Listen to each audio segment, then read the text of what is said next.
before I go too much further, I just want to thank Andrew for this picture. He actually sent it to me after the last webinar, and it just seemed appropriate as the opening photo for this one. So I want to thank you for that. Someone has posted in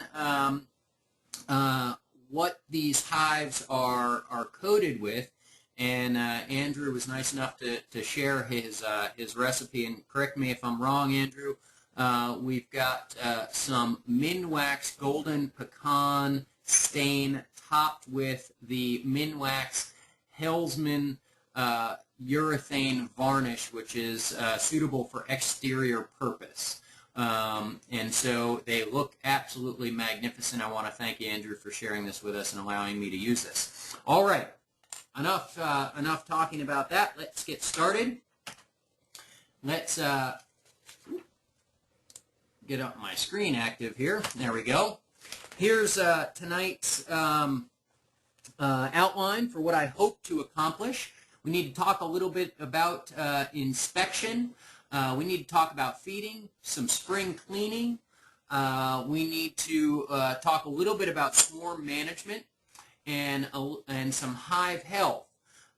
Before I go too much further into any of these topics, I'd like to just launch a poll and sort of get a sense of where people are in terms of their beekeeping experience level. So I'm going to put a poll up on your screen. If you just take a few seconds to respond to that, and that'll give me a sense of sort of where everyone is, and we can target the content appropriately. So the poll is open now. You should see this on your screen. Please just click on the one that's most appropriate. I've got about 60, 70, almost 80%, over 80%, 90% people responding. Almost, wow, we're doing really well, almost 100%. I'll close that poll in 5, 4, 3, 2, 1.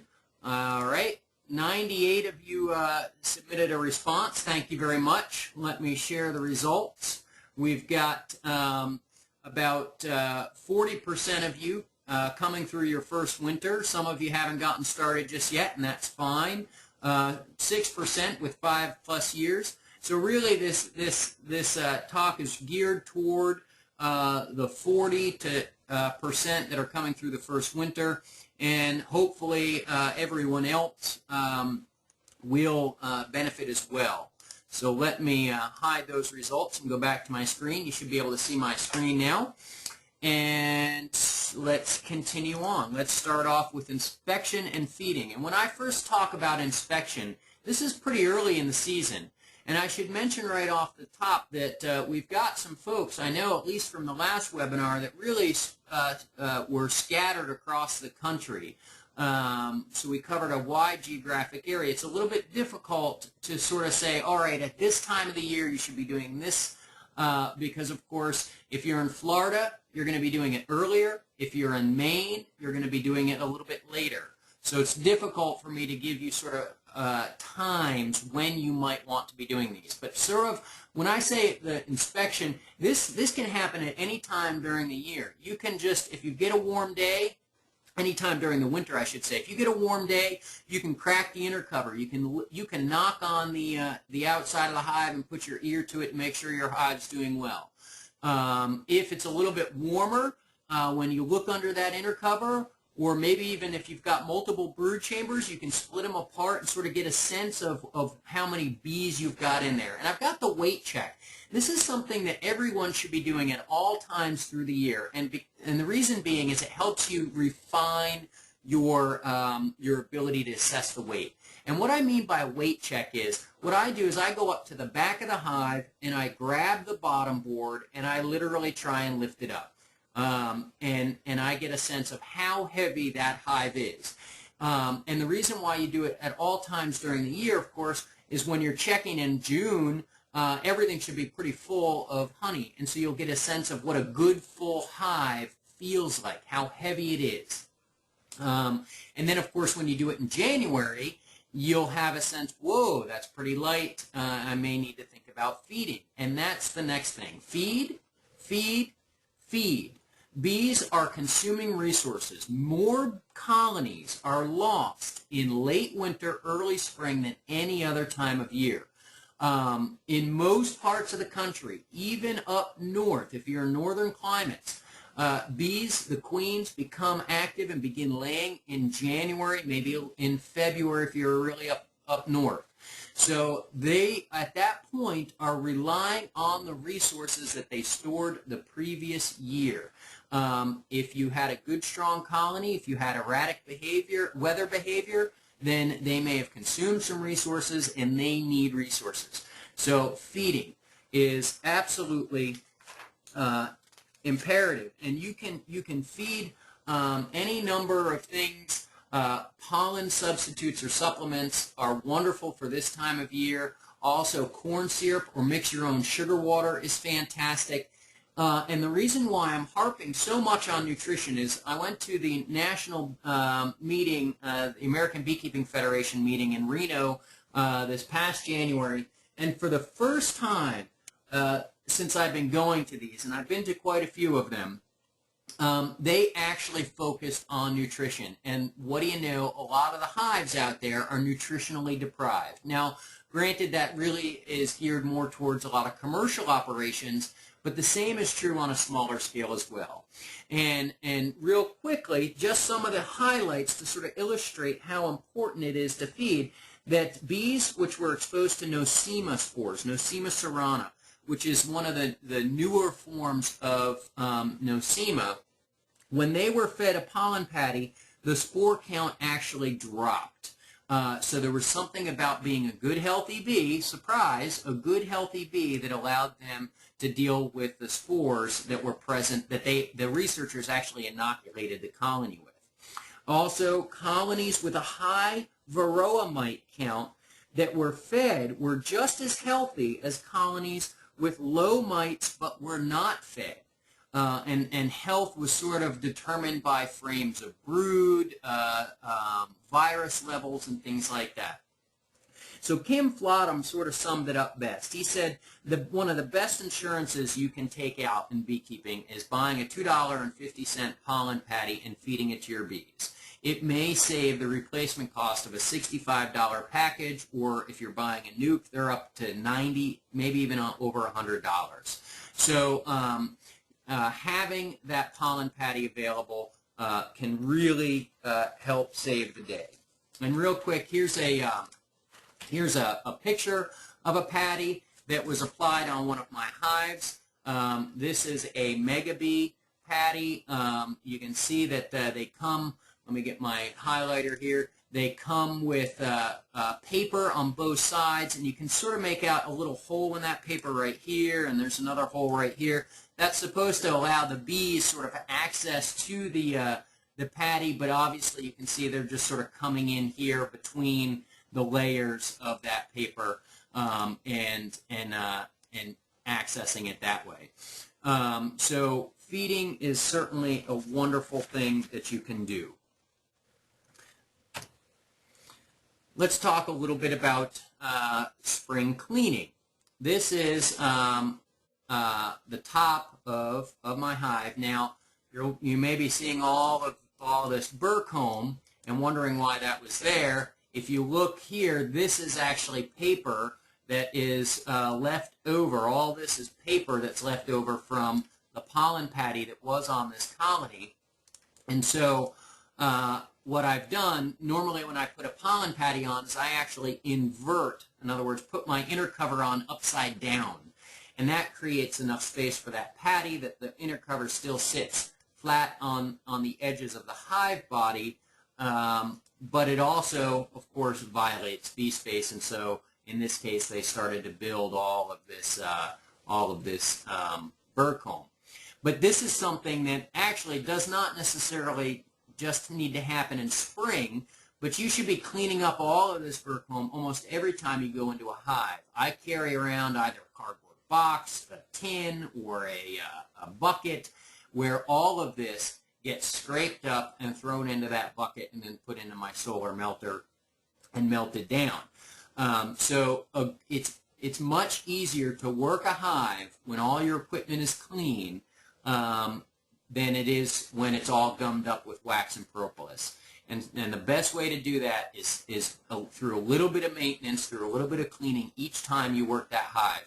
I sort of give the analogy when I teach classes of, my wife goes away. All you guys out there, you'll be able to relate. The wife goes away, and you just stack up the dishes in the sink, and they pile up, for a couple days or maybe a week, depending on how long she's gone. And then you panic the night before. Oh, my gosh, she's coming home. I can't leave it a mess like this. And what do? You spend, a couple of hours maybe. Hopefully it's not that bad. But you spend quite a bit of time in front of the sink getting everything cleaned up before she gets home the next day, because you don't want her to know the truth. All the ladies out there are saying, we already know the truth. We know what happens. But anyway, you spend all that time, whereas if you had just done them, spent a few minutes each night, you would have actually come out ahead in the time savings. So it's the same thing with beekeeping. Spend a little bit of time each time as you go into the hive just doing some cleaning, and you'll be much better off. So here is a picture of, now you can see I've scraped off all that bird comb that was on the top, and now I'm actually going through frame by frame. And this, by the way, this picture, I panicked a little bit because we had some rain last weekend, but I was able to get out to take this picture just this past Wednesday. So this was taken just Wednesday here at Moravian Falls. And I went through this hive frame by frame, pulling out, cleaning up wax that may sort of be here on the ears. You can see where I've sort of split the frames apart, cleaning up wax that may have been bridged across the frame. And what you can't see very easily is what I haven't done yet. That's why you can't see it. I'll clean up once I have all the frames out. I'll scrape this rabbit down where the ears are. I'll scrape down the edge. I'll scrape down the edge of this box here in this area, and of course all across this rabbit to get this all clean, so when I go into this hive next time, I can scrape, or rather slide my frames fairly easily. So taking the time to do this maintenance will be to your advantage. This, I was by myself, heavy high body. It was a deep. I had a little bit of difficulty here, but to show you what I've got, or try and explain what I've got here, this is actually, up here is the top brood chamber, and this is sort of, I've lifted up and tried to shoot this picture in between. And again, you can see all this burr comb that's developing here. This is some older equipment, and so the bee space isn't quite what it used to be. So you can see all this burr comb. Now, at first glance, you're saying, well, that's a mess, and it is, and we're going to clean it up. But the other thing, before you get right in there, all of these, okay, these are all drones, and we should know that by now. I'm sure we do, that these are drones. And we also know that Varroa mite prefer drone comb to worker comb for reproduction. And so before I scrape this all off, I actually went through, like, this is a halfway decent one here, and this is a halfway decent one here. I went through and started picking these pupa out of their cells and looking for Varroa mite. And even uncapping some, like maybe this one right here, and there's some in the foreground that are out of focus, like in here, and even some that are in the background, maybe along in here and over in here. This sort of casual inspection of the drone pupa gives me some idea of what my Varroa mite level is. And we'll talk a little bit about that when we talk about sort of medication later on in Healthy Hive. But this gives me some idea where my Varroa mite level is right now. Very cursory, not necessarily 100% reliable, but a good indicator that we should look at. So don't just simply scrape them up. Take some time and inspect them and see what you've got there. Okay. The other thing that I always do in the spring is, like I said, I go through each hive body, pull out every single frame, and work my way down to the bottom board. Now, I apologize, this isn't the best picture with some shadows here, and over in here, it's sort of difficult to see.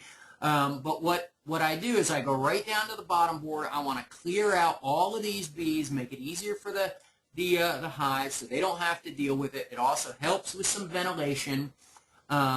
In this case, I do have a solid board underneath that's collecting some wax, debris, bee parts, So I want to go right down to there, scrape that all down, and don't do this right in front of your hive or right here. Walk off a ways, or maybe even put down a tarp or something that you can sort of pick it up, a plastic sheet or something that you can pick all this stuff up and haul it away from your hive, just to keep your apiary a little bit cleaner. So you want to clean all of this stuff up. And now's the time to do it, now being sort of this in spring.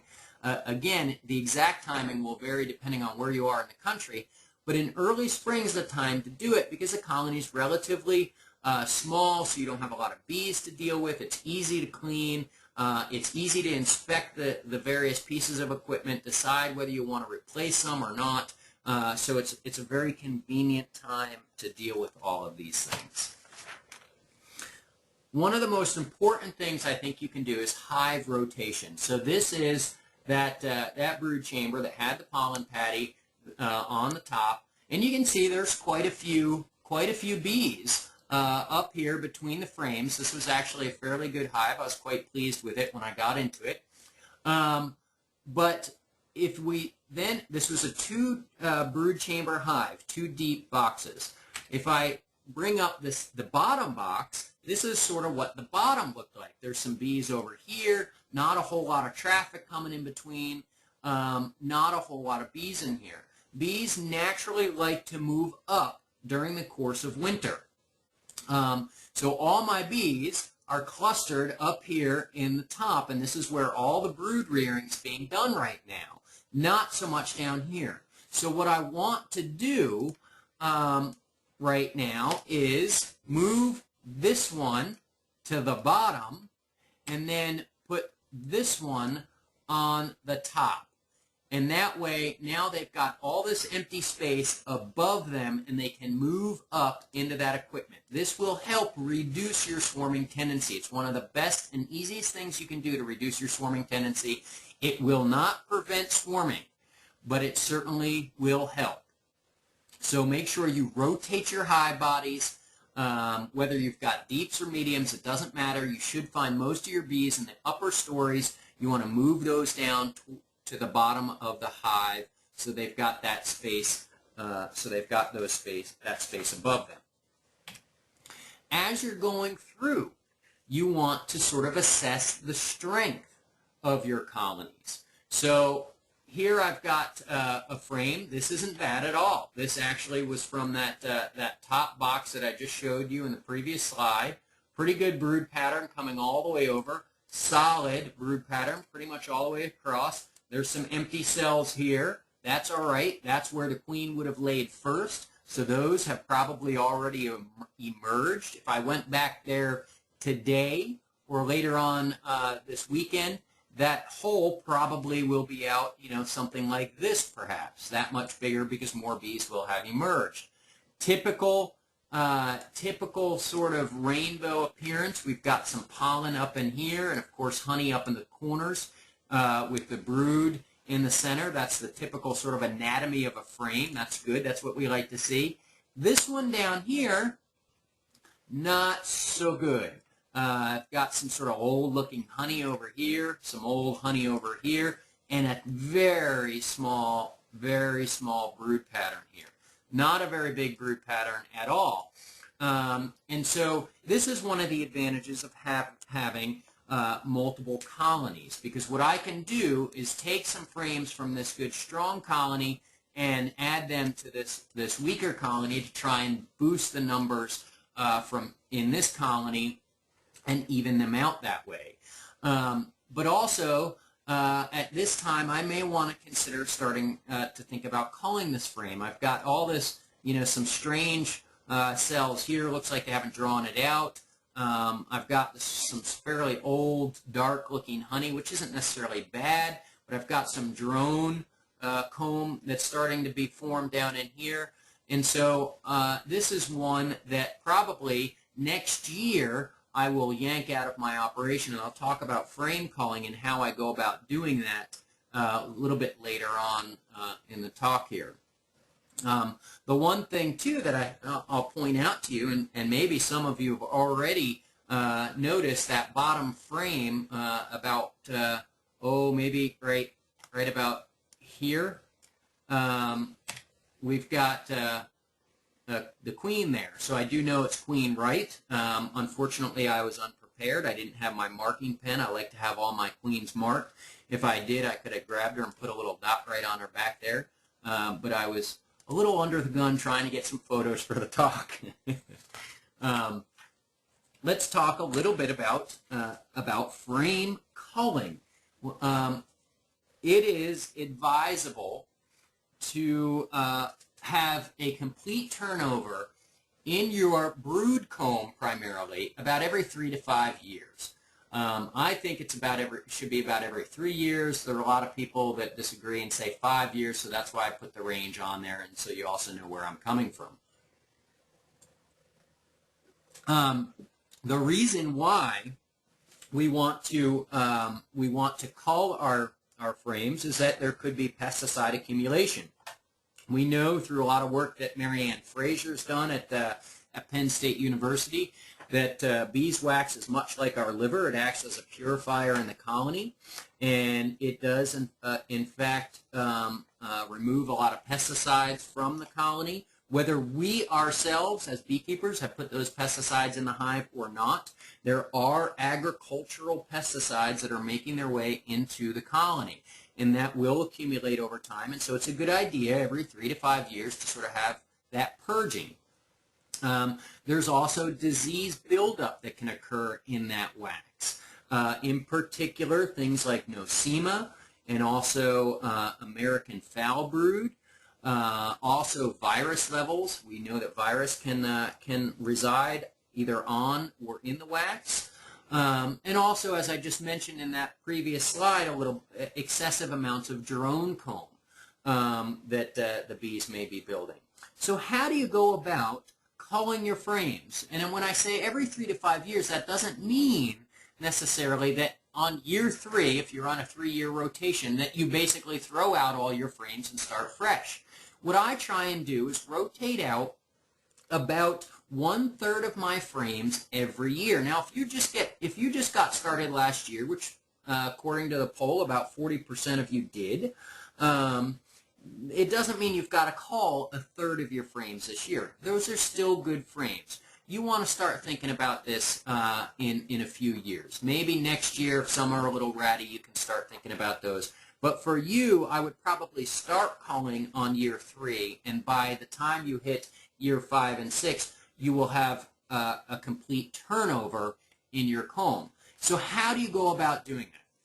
Well, you saw the hive that I showed you that was a combination of a deep brood chamber with another deep on top of it. Here in my illustration, I just have this one for simplicity's sake. But imagine if you've got 2, that's fine. But what I'll try and do, regardless of whether I'm using deeps or mediums as I have over here, is during the course of the summer, I will try and take, let's say it's this center frame right here that I want to try and cull. And I've based that on the fact that maybe there's excessive amounts of drone comb. Maybe that frame is broken, but right now it's got brood in it, so I don't want to compromise the strength of the colony by taking brood. So what I'll do is during the course of the summer, once the colony's going, is I will work this frame toward the outside of the hive. Get it over into this area or over into this area. And that way, as I go through winter, the bees usually remain clustered in the center. Of course, they've worked their way up into the hive. In this case, it's a honey super, but they've worked up, if you've got multiple brood chambers, they've worked up into the upper brood chambers. And the bees will be clustered in the center. I can then easily pull out a frame without compromising brood and the strength of the colony and replace it with a new one. Now, if we're using a system like this with mediums as our brood chambers and mediums as our honey supers, which is actually the system that I'm in the process of migrating to, it's just that I've got too much equipment to just start fresh. But the advantage of something like this is I do the same thing. All summer long, sort of work my frames toward the outside, either one side or the other. And so then come spring, again, I don't want to compromise the strength of this colony. I don't want to do anything to slow the growth of this colony before the nectar flow and before spring. I want it to continue to grow so I get the most bang from this hive. What I can do is up here I've got a medium super. I have in this super, of course this is just showing empty frames, but I have supers that were on the hive last year that now have frames with drawn comb that I extracted perhaps. I can take one of these frames, move it down into the position of the frame that I've culled. So what I've done is I've taken relatively clean wax, because all they're storing is honey there, and a lot of the pesticides and the brood diseases, of course, accumulate in the brood comb. That's where most of the action is in the hive. So that's where most of these things accumulate. So I take a frame that's drawn with comb, move it down into the hive, and basically from day one, that queen can begin to lay eggs in there. Of course, it's on the outside of the hive, so she probably won't, but I don't compromise the strength of that hive. I don't slow the growth of that hive by forcing them to build out new wax comb. They basically can repair that frame from any sort of extracting process that may have occurred last year and begin to utilize it immediately. In a system like this one, let me clear my drawing there, in a system like this where I've got a deep and a medium, I can't move this frame down because it's a medium frame, and I would end up with a big old mess at the bottom of that frame. So I have to, in this case, replace this deep frame essentially with a brand new deep frame with undrawn comb. Now the bees have to take the time to invest the resources to build out that wax, and now I'm compromising the growth of that colony, perhaps.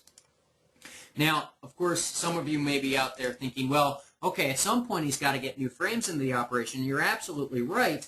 And when I do that is I replace my frames in my honey supers when I put supers on. Yes, I compromise some honey production in that sense, but by giving them new frames down here, I haven't compromised the growth of that colony, so hopefully now I've got a good, strong colony that is more able to deal with drawing out comb up here than they were if I had given it to them down here in the bottom when the colony was relatively weak.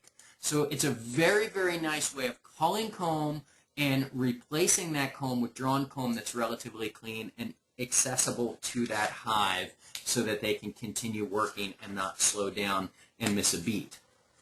All right, let's talk a little bit about medication. Probably one of the most confusing aspects of beekeeping is medication. What do you treat for? What do you use to treat each particular ailment? So I've made it very easy. Here it is. That was a joke. I always throw this up and people sort of gasp a bit. This is only for your information. So don't try and read everything here. Don't try and frantically write down everything. We've got this posted on our website. If you go to our website, click on resources. In fact, here we go. I'll take you there right now. Maybe, there we go. I'll take you there right now. Resources. It brings you here, disease and pests, medication summary. So you can get that table right here. It's all the same information, so you don't have to worry about writing it down. It's a reference table. You don't necessarily have to use every single one of these. In fact, you probably shouldn't use every single one of these because you would be duplicating treatments, essentially. Again, it's only for reference. But let's talk about what you should be thinking about this time of year. And the issues that you may be facing this time of year are nosema, going through winter. You may see a little bit of EFB, European foul brood. Don't confuse this with American foul brood, which is the really nasty one. And a little bit of chalk brood, perhaps. And, of course, Varroa, which we're all familiar with. So I'll take each one of these one at a time. Let's talk a little bit about nosema. There's two species out there, Nosema apis and Nosema cerana. Nosema apis is the one that's been here for well, I don't know how long. It basically it's been with us as long as we've had bees. This is the one that you can visibly see evidence of, and it's usually a problem in winter. Nosema cerani tends to impact the hive during the growing season. They're both considered fungi. They're both unicellular organisms. That's more advanced than what we need to know. They reside in the gut of the bee. They can occur anytime. This is particularly true of apis. It can occur at any time, but it's more problematic in winter, and the bees defecate in the hive or on the outside. And here's what it looks like. This is Nosema apis. So here, all this staining is basically bee poop. All of this, quite a bit of it. If you see a lot of this, this is a problem, and you've got a serious issue with Nosema apis. Here is the gut of two guts of a bee. This lower one is the healthy. This one is the scarred gut of a bee that's heavily infected with Nosema apis. So how do you deal with these? How do you deal with either one? Officially, the only treatment out there is Fumagillin-B. And if any of you out there have heard me talk before, you know that I tend to be sort of, I like to go as natural as possible and use as little intervention in terms of treatments as possible. But Fumagillin-B is one that I would probably recommend. Now, the reason why I say officially, because that's the only one that's registered. It's an antibiotic. It's the only antibiotic registered for treatment with for Nosema. Unofficially, Honeybee Healthy and Apaherb. These are two feeding supplements that you can mix in with syrup and feed your bees that helps basically with stabilize the balance in the gut of a bee. Now, unofficially, these are have been shown anecdotally to be effective against Nosema. The problem is that if we try and make a claim like that, it's got to be registered through the EPA. So there is no hardcore data, because if there were, it wouldn't really get us anything, because we'd have to register it through the EPA to make a claim like that. Actually, in the case of Apaherb, they have done studies over in Europe that have found it to be as effective as Fumagillin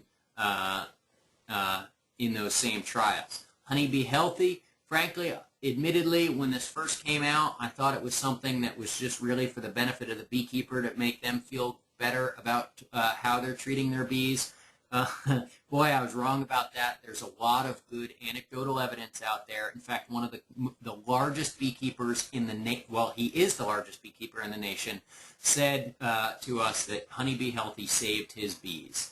And so there is some merit to this product as well. So these certainly will help with overall bee health and nutrition, which we have seen to be successful in helping to control Nosema. I hope I sort of danced around that well enough. So let's see. Let's talk about EFB. This is European foul brood. This generally kills larvae that's 2 to 4 days old before they're capped over. The larva changes from sort of a pearly white to a brown to a grayish. The larvae aren't that nice, healthy C shape. They get a little twisted, and they sort of melt down in to the bottom of the cell. And the larva is not ropey, and that's an important distinction between EFB and AFB. So European foul brood, the larvae do not rope. American foul brood, they do rope. And all that means is if you take like a toothpick or something and stick it into a cell with a larva and sort of mix it up and try and slowly pull that toothpick away from the cell, if you've got AFB, which in North Carolina anyway, it's less than 1% of the colonies each year are diagnosed with AFB, so it's not as common as it used to be. But when you pull that toothpick out, it'll string out sort of mucusy-like to about 1 inch in length. EFB is usually a problem in stressed colonies, which is why it's not all that uncommon to see it this time of year or in early spring. Again, the colony's trying to grow. Maybe you got a spot of or stretch of warm weather. The queen lays up a big brood pattern, but now she is, or the colony rather, is unable to tend to that brood. It gets stressed out, and so you may see EFB. Here's a picture. This is probably the easiest cell to see it in. That sort of dark greeny brown color of an infected larva. And you can see here how it's sort of melting down in, and also just these cells up in here don't look very healthy. All of these just doesn't have that nice healthy appearance that we saw in some of the earlier slides. So that's a picture of EFB. For EFB, you can treat with terramycin, which is an antibiotic. Requeening sometimes helps because you get a good, young, vigorous queen in there with some new genetics. That sometimes helps. But again, it tends to be stress-related. So if you practice good management, it doesn't mean you'll be exempt from EFB, but it will reduce your chances. And that means feeding that colony or making sure that they've got the appropriate reserves to sustain a growing colony. Chalk brood, again, it's usually a problem earlier in the season. You've got a lot of ground moisture. Chalk brood's a fungus. So, of course, we know, generally speaking, fungi like they like moist environments. When you've got a lot of ground moisture, perhaps that ground moisture is making its way up into the colony. You've got a weak colony that's not very efficient at regulating the environment inside that box like they can during the summertime. So usually springtime is when you'll see the worst cases of chalk brood. Again, doesn't mean that you're a bad beekeeper if you see these things, and it doesn't mean that you will see these things. But these are some of the things you want to be aware of as you come out of winter. There's no chemical treatment for it. It rarely progresses to the point where it causes the colony to collapse or die off, and that's the same with EFB. And again, requeening is sometimes very effective in dealing with it. So here's some pictures of chalk brood. These are chalk brood mummies. You can see where the name comes from. They look like little grains of chalk that you might see, little remnants left up on the chalkboard. Here's some in the cells. Okay, and you may see these on your bottom boards when you go to clean it out. And also just off to the, well, here's one up in here. You can, where is it? Here it is. See how this one isn't quite as sort of plump looking as these over here? It's almost more scale-like, and this one right on the margin of the screen. You'll see sort of whitish looking larva mummies that are sort of flattened out on the bottom board of your hive as well. And so it can look as sort of characteristic as this to sort of the scale-like white scale type thing that looks like someone stepped on a larva and it's all white and sort of crunchy looking. So that's chalk brood, and again, problematic most often in springtime. Varroa, the dreaded Varroa. Here's a drone pupa with 2 Varroa mites on it. You can see why it's nice to look at those drone pupa, because these red mites really just jump right off of that white body. It makes it very easy to see. So what do we need to know about Varroa? You need to monitor your levels, and again, this isn't just this time of year, but all summer long. Anytime your colony is reproducing, in other words, bees are being reared, you need to be monitoring your Varroa level. You should probably do it at least once a month. You can do that with a sticky board. In the cases of our IPM bottom boards, we put in that plastic sheet. Now we're including that grid pattern on it to help count the mites. You can spray that with a little bit of PAM cooking oil or rub a thin layer of Vaseline on it. That way it serves as a sticky board. The mite will fall, stick to it, and can't go anywhere. Sugar shake, ether roll, or alcohol wash. I prefer the sugar shake. You want about 300 bees, which is about a half a cup, into that mason jar with your powdered sugar. I'm not going to go into the ins and outs of how to do that sugar shake. If you have that question, we can discuss it later on. But you need to do this sort of monitoring. And the uncapping brood is what I was doing essentially between my brood chambers. Again, it's not very reliable. You can see down here sort of the thresholds, not very meaningful. So it gives us sort of a crude assessment, but not very reliable information. If you're doing a sticky board, you want to put it in for 3 days, because that way when you count your mites, you divide by 3 and you get an average, which is good. And if you see numbers like this, 5 to 10 on a sticky board in spring, 3 to 4 mites in a sugar shake in spring, you'll want to consider some sort of treatment or intervention, and here are the numbers in fall. And these are some just general guidelines. They're not absolutes, but some good guidelines to follow. How do we deal with Varroa? We can use integrated pest management. One of the most effective methods and easiest is a Varroa screen or an IPM bottom board, hygienic bees, and just about every single bee breeder out there now is selecting for hygienic behavior at some level. Drone trapping is an incredibly good method of dealing with Varroa. I don't get into the specifics of drone trapping, but there's some really great ideas out there on how to do that. If you subscribe to Bee Culture magazine, you know in the March issue there was an article in there about using drone trapping as a method for controlling your Varroa. If you want more information about that, I can get it to you later. Small cell is very controversial. There's a lot of people out there that are using small cell foundation and are reporting excellent results with it. The theory is that basically it's a smaller cell. The mites don't have as much space to move around in that cell. It shortens the maturation period for the bee, so the mites don't have as long to reproduce.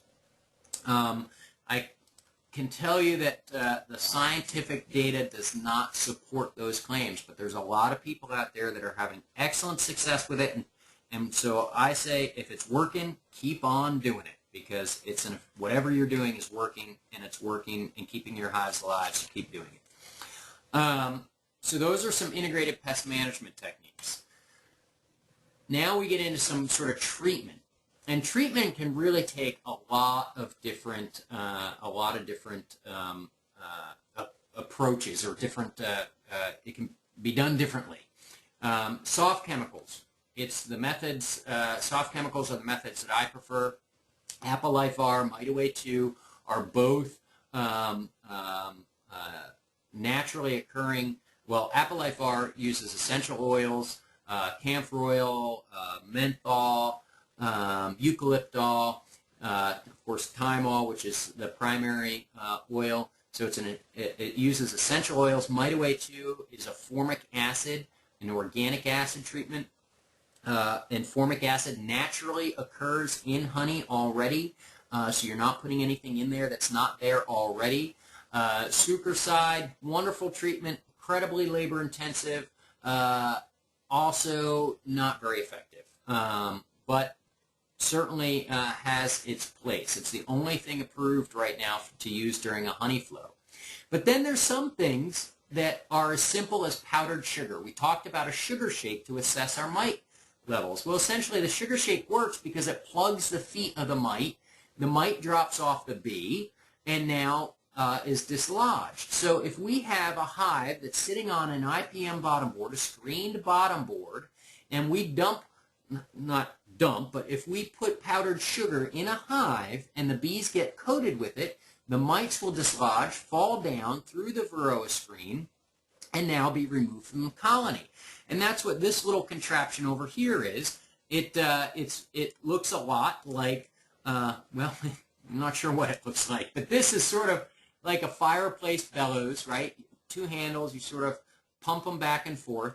And this right here, if there's any bakers out there, think of your flour sifter. That's essentially what this canister is, mounted on the side of this bellows. So what happens is when you expand the bellow, it drops it drops powdered sugar from this chamber down into a smaller chamber, and then when you squeeze the bellows together, it blows that powdered sugar out the end of the nozzle here. So what you do is you insert this portion right here in the entrance of your hive, and you can slide it in there quite a ways, and you can pump this thing and basically blow powdered sugar through your hive. It makes it very quick, very easy to do, and you can basically dust your bees. Nice thing about it, it's powdered sugar. The bees clean themselves off. The mites dislodge. The bees probably dislodge more mites as they're preening one another, and so it's a very nice, safe, effective method of treatment. These are should be in stock. It's a new product this year. We should have them in hopefully another couple weeks. Oxalic acid was supposed to be registered a couple years ago. It's another organic acid. It's registered in Canada. It's not here in the States. So I'm not really going to go into much detail. I'm hoping that at some point the American Beekeeping Federation jumps through the necessary hoops to actually get this registered. If you want more information about oxalic acid, I would suggest going to Google and typing in Canadian Honey Council oxalic acid. And I think one of the first links is all the information that the Canadian Honey Council has on it, how to administer it and all that stuff, how they're doing it up in Canada. Inevitably, if you're coming through your first season, you might not have encountered a lot of home remedy type of products out there, homemade stuff. But inevitably, you will. Please do your homework. There are some frightening things out there. But then there's also some really nice things like powdered sugar. And powdered sugar, we're eating it, so adding it to the hive does not necessarily compromise the health of that hive. But there are some things out there that are really obnoxious, bad stuff. So please take the time to do a little bit of research and know what it is you're putting into the colony before you actually apply it. Here are just some pictures of the Varroa and the Mite 2. So here are the wafers that are soaked with the essential oils, 4 tablets put around the perimeter of the brood nest. And I'm taking some time to go over this because a lot of times people tend to overdose their colonies because they don't read the instructions or understand them completely. In each pack of Varroa, single pack, there are 2 wafers. You take 1 wafer and break it into these 4 pieces and apply just 1 wafer broken into 4 pieces to a single hive. And you've got to do that 3 times separated by 7 to 10 days. With Mite 2, you get a pail with 10 pads like this. Each pad is in a clear bag, and then inside each clear bag is this blue bag, and you can see these tiny holes in that blue bag. There's holes only on one side. Up here you'll notice no holes. The holes face down. What you can't see here are 2 little sticks that are underneath this pad that help elevate it so as the bees fan, they circulate air across both surfaces of the pad to help evaporate that formic acid. You'll also need an extra spacer that sits on top of the brood chamber here that elevates your inner cover and telescoping cover, again, to create an airspace above the pad so that the air can circulate completely around it. That's Varroa and Mite 2. Hard chemicals, hard treatments. There's actually a couple more, well, at least one more than this. There's Apistan and Checkmite. Apistan was the first one on the market when Varroa mite first came to the States in '87, and followed, about 7 or 8 years by Checkmite. These are medicated strips that hang down into the brood chamber. Typically, you put in about 2 strips per colony, and they're in there for about 45 days each. There's some good data out there now for Marianne Fraser as well as some other researchers that are showing these hard chemicals are accumulating in our beeswax even when the directions are followed. So that's something you may want to consider when you're choosing your treatment. I think we're at 6:53, so I've gone a little bit longer. I'll mention this as in my original e-flyer that I sent out at the beginning of March. I said you were all guinea pigs. So I thank you for helping out in this process, and as a reward, there's a promotion code that you can enter into our website. It's only available on the website. Enter it in when you're looking at your basket, and you'll receive a 5% discount on your order. This is only good until the end of this month, but you're not off the hook yet. When you log out of this webinar, you'll be presented with a survey that should automatically open. If you would just take some time to respond to the questions in that survey, it'd probably take you less than 5 minutes to fill out that survey. This is your payment for filling out that survey, as well as being guinea pigs. So I want to thank you for that. At this point, I've got everything covered that I wanted to cover. If there are any questions, which actually I can see now that there are, I'll take some time here to run down those questions, and let's see here. Let me run down these. Let's see here. Let me get down here. Now reading your response. Correct. Okay. When you say feed, you mean pollen and sugar syrup. Yes, I do. But the weight check that I talked about earlier will dictate whether you actually need to feed syrup. And when I say syrup, that can either be sugar syrup, sugar water that you've mixed up yourself, or corn syrup that you've gotten somewhere. Don't buy corn syrup in the little bottles at the grocery store. It's way too expensive. If you've got a bakery nearby, a lot of times you can get it from them. If you're near us, we sell it.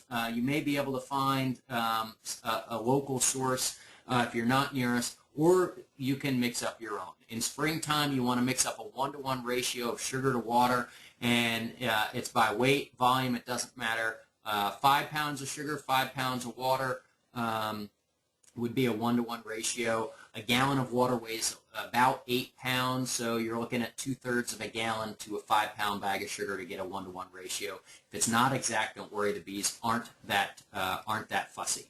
But if you've got plenty of honey in stored frames, I didn't show that picture, but when I went through that hive, some of the outer frames were just loaded with honey still, and so I'm not feeding that colony. Some of the others I am. So you'll want to do that weight check, and once you get in there and do some inspection, you'll get a better sense of whether you actually need to feed that sugar. Why are your frames painted blue? My frames, they should have been black. The frames those are Purco frames, the one-piece plastic frame and foundation. It's my frame of choice. But a lot of people out there would differ with me on that. A lot of people like the natural wax. I found once the bees have it drawn out, they don't really care. Let's see. If your hive still has a good supply of honey, is it necessary or desirable to provide a pollen patty? Well, capped honey is good for adult bee feed, but they need the pollen to feed the developing brood. Actually, they don't feed the pollen to the developing brood. The adult bees need it to make the food that they feed to the developing bees. So I like to feed a pollen patty so that colony is not resource starved. They can grow their numbers, and that way when the nectar flow hits, that colony is ready to go, and I get a good honey harvest off of them. Let's see here. Going down the list. Whoa. I'm getting a little confused here. Let's see. I'm in Michigan. When is the appropriate time to rotate? I lived in upstate New York for a while, and I did my rotations usually, of course, it depended a little bit on the season. It was usually probably around early to mid-April is when I did my rotations. But again, it's sort of difficult to know. It's going to vary depending on area. Like I said, in the south, right now, where I am, in Moravian Falls, North Carolina, up in the mountains, which My folks live in, I'm divulging too much information. My folks live in New Jersey. Our weather here at the business is similar to what they have in northern Jersey. And so right now here in North Carolina at the business up in the mountains, I did my hive rotation, as you saw in some of those pictures. So maybe if you're in New Jersey area or sort of in that sort of climate, you may want to begin thinking about that as well. When does most swarming occur? About 80% of all swarms occur in springtime. Now, that doesn't really narrow it down much, again, because spring comes to different parts of the country at different times. For us here in North Carolina, again, we're looking at probably April, May, early part of June would be when about 80% of the swarms occur, and 20% everywhere else, or other times of the year. Again, up north, it was probably concentrated into late April, maybe May, a little bit in June, when most of those swarms were going on. Let's see.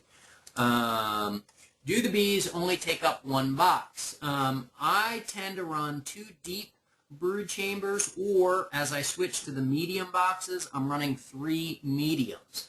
But it depends a little bit, again, where you are. Typically up in northern climates, they run either 2 deeps or 3 mediums, which are basically the same amount of space. Down south, it's not uncommon to see what we call a story and a half, which is 1 deep with a medium on top. So it depends a little bit on where you are and a little bit on your management practice. Can you mix feral wild bees with a weak hive? So presumably, I'm making an assumption here, and correct me if I'm wrong, that this was a swarm maybe that you caught last year, and now you want to unite these 2 colonies. You can unite a weak colony with a strong colony, or 2 weak colonies. There's a beekeeper friend of mine that says, Shane, what do you get when you unite 2 weak colonies with each other? You get 1 weak colony. And I think he's right in that respect, which is why I tend to sort of maybe steal a little bit from a strong colony and boost up that weak colony and feed it excessively, rather than really trying to compromise 2 colonies. So you can try that, use a paper combined method, newspaper combined method, where you put newspaper between the stories, so that way they're so focused on removing that foreign material that they don't really realize it's 2 colonies coming together at the same time. Some wax this winter on combs was brittle. Is that a sign of weakness? No. Beeswax gets incredibly brittle in cold weather, and so I wouldn't be too concerned about that. How many times can you check a hive in a year? In wintertime, I do the lift check, the weight check, once a month or so. If it's a nice day in January, I might crack the lid and look inside once a month or so. But right now, as our weather starts to break and we get some nice stretches here, I'm in just about maybe once a week, probably about once every 2 weeks. When the nectar starts flowing, I'll probably do an inspection about once a week to make sure that they've got space to store the incoming nectar. As the season progresses, it might drop to maybe once every 2 to 3 weeks. If you use, if you use a Brushy Mountain wooden top feeder, is there any danger that residue from the fumigillin, etc., will stay in the wood and affect later feedings? I would say they're probably not. The amount, if you clean it and just sort of scrub it with sort of the back of like a sponge, that's got that little scouring pad, there's not going to be any detectable amount left within that feeder. Ooh, let me go back. Okay. If a colony loses a queen in winter, will they create another? Will they create another from the remaining bees alive? No, they won't, because in order for the colony to raise a new queen, they need a larva that is between the ages of 1 to 3 days old. And so if the queen is lost, chances are, in wintertime, if the queen is lost, chances are they don't have that larva available to them. And that's a case where you might just want to combine those bees with another colony. Let's see here. Oops. That one. Can I have information on drone trapping? Yeah. Let me table that one. Let me go into the background here and let me bring up another presentation where I talk a little bit more about drone trapping. And let's see, actually it's coming up faster than I thought. Now let me scroll down here. Oh, look, there's that picture again, Andrew. Thank you. Drone trapping. Where is the drone trapping? Here we go. Let me pull this up. So here is a green frame. This is the Pirco drone frame. It's got all these larger cells. Basically, the premise behind drone trapping is you want the queen to lay drone eggs, which she will do with these larger cells. Wait for the cells to be capped, like most of these are. There are a few larvae out here on the edge. And then what's happened is essentially the pupa, the bee pupas in there, as well as the mites, and they're sealed in. So you can pull this frame out, freeze it for 48 hours, put an empty frame in the place of it, and let this process continue. And about every 24 or so days, 24, maybe 28 days, you pull out this drone frame, because then most will be capped. You freeze it, you kill the mites, you put an empty in its place, and Nick Calderon up in New York State, I think, found that if he did this about 3 times, Nick Calderon's at Cornell University, if he did this about 3 times, it dropped his Varroa mite levels below the treatment threshold. So it's very effective. You can put these frames just the way they are back into the hive. Just let them thaw out a little bit. So you're not putting a popsicle in the middle of the hive. And the bees will uncap. They'll actually recycle the protein from the pupa. In other words, they'll cannibalize it. They'll clean the frame and get it prepared for another cycle. Don't put it right smack dab in the middle of your brood chamber. Maybe put it sort of out here towards the edge of the hive, so you don't really disrupt the brood nest too much. And I think I thought I had another picture. I guess I didn't. I don't have another picture. The article that I cited in Bee Culture magazine. Let me make a little room here on my screen. If you take a look at this situation here, these are actually my honey supers here. And in between, you can't see it in the picture, but there's a queen excluder. And I've got 2 deep brood chambers here, and on the other side, which you can't see in the photo, of this stack of supers is another colony. So these supers are centered. These supers are centered between 2 colonies that are up tight against one another. And what that does is I put a half cover over top of this, and it allows me easy access to this brood frame. Because if you've ever tried this method, it's incredibly difficult to unstack all these honey supers, get down to your brood nest, pull out that frame, restack your supers, and start all over again, and do that every 24 to 28 days. By putting these 2 hives side by side, the supers stacked up the middle, and this half cover over the wings of the hive, now all I have to do is pull this half cover off, and there's my frame, and I can cull it out every 24 to 28 days. Unfortunately, I thought I had that picture of that set up here in this slideshow, but unfortunately I don't. I'm sorry about that. Let's see here. So hopefully that gives you a little bit more information about drone trapping. Let's see. We'll need to develop a drone frame for medium supers. Unfortunately, Pirco, that frame that I just showed you, a mold to produce one of those frames costs about $100,000, and there just aren't enough of you people out there using medium equipment yet. But we do offer wax drone foundation in deep. Again, there's not enough demand to produce it in the medium, but you can take that deep and and cut it down and install it into a medium wooden frame if you want to do drone trapping. But when you go to freeze that frame, be careful, because as we've already noted, wax gets very brittle in the cold. Okay, Marcia says she wants a link to this when we're all done. Marcia, if you can just send me an email just so I can add your name to the list, I'll get that to you just as soon as I can get this squared away. Can I use the code if I do?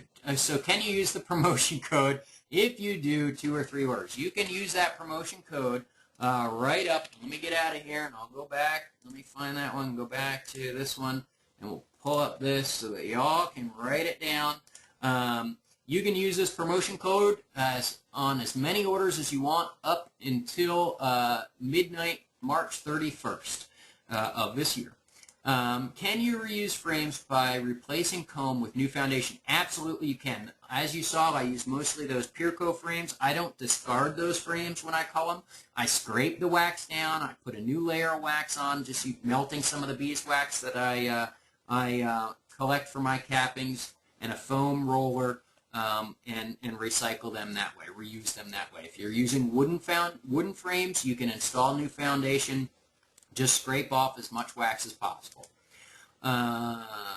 Let's see. Any comments on these issues for top bar hives? Top bar hives, they're just that. It's just the top bar, and the comb is built down off of that. I guess specifically, what issues are we referring to? You'll still need to worry about mites. Although you don't have most top bar hives don't have screen bottom boards, at least the ones that I've seen. So you'll need to think about some other IPM intervention. Powdered sugar I would consider that IPM. You can utilize that. You can break the brood cycle. You're still going to have the issue with diseases. Rotating of the brood chambers is a little bit more difficult because you typically only have one brood chamber and it's a little bit longer. But you would still do the frame culling every 3 to 5 years, cut out that comb and allow them to build new.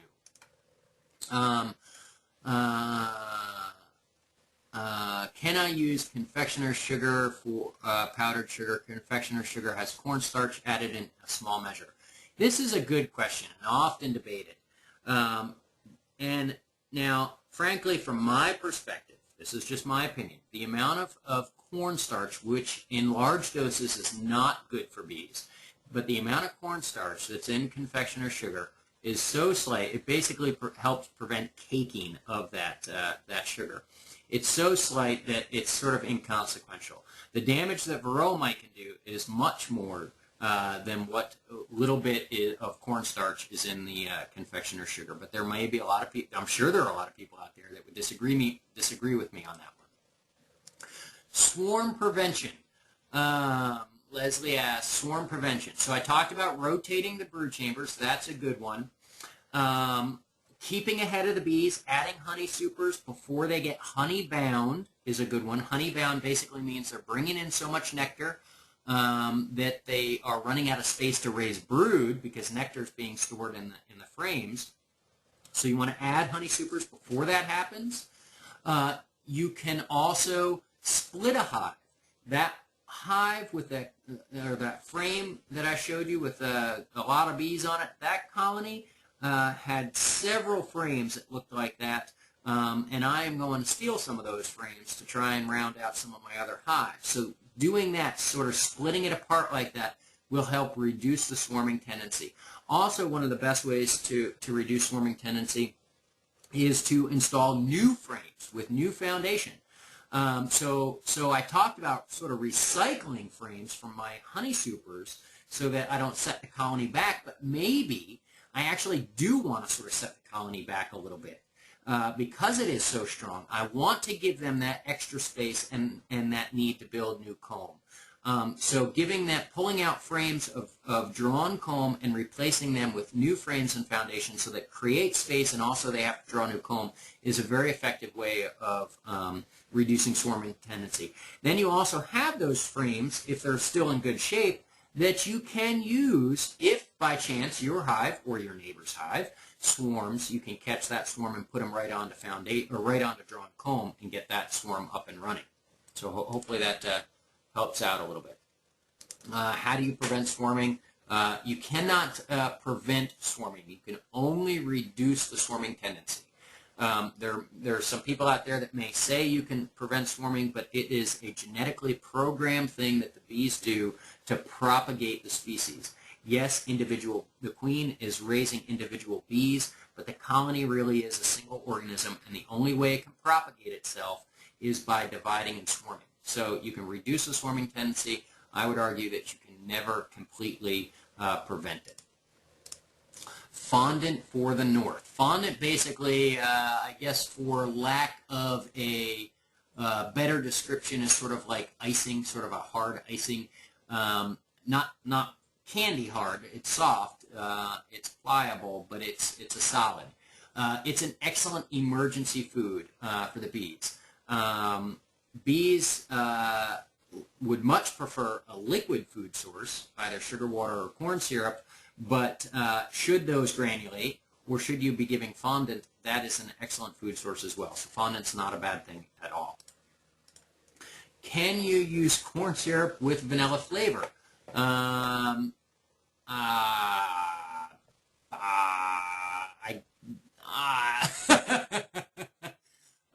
would probably say, if you can avoid it, I would.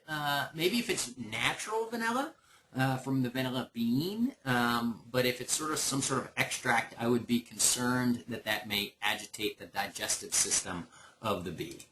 Can you rotate if you are using a deep and a medium? Sure you can. You can absolutely put that medium on the bottom, and then the next year, put it back on the top, because you'll rotate them again. So that absolutely is possible. Let's see here. When you swap your brood chambers around, do you swap them back again into the original location, their original position, in a month or two? Nope. Once I do it in the springtime, I usually let them go until the following spring. How do you cull Pirico frames? Like I said, I scrape that wax down, scrape it off, and then take some of my cappings wax, melt it in a little pan, and if you pick up at any hardware store, they sell foam rollers. You may have seen those foam paintbrushes. Well, they make foam rollers as well. They're inexpensive. You can roll it into that liquid wax and then roll it onto your frames. It's very quick and easy to do.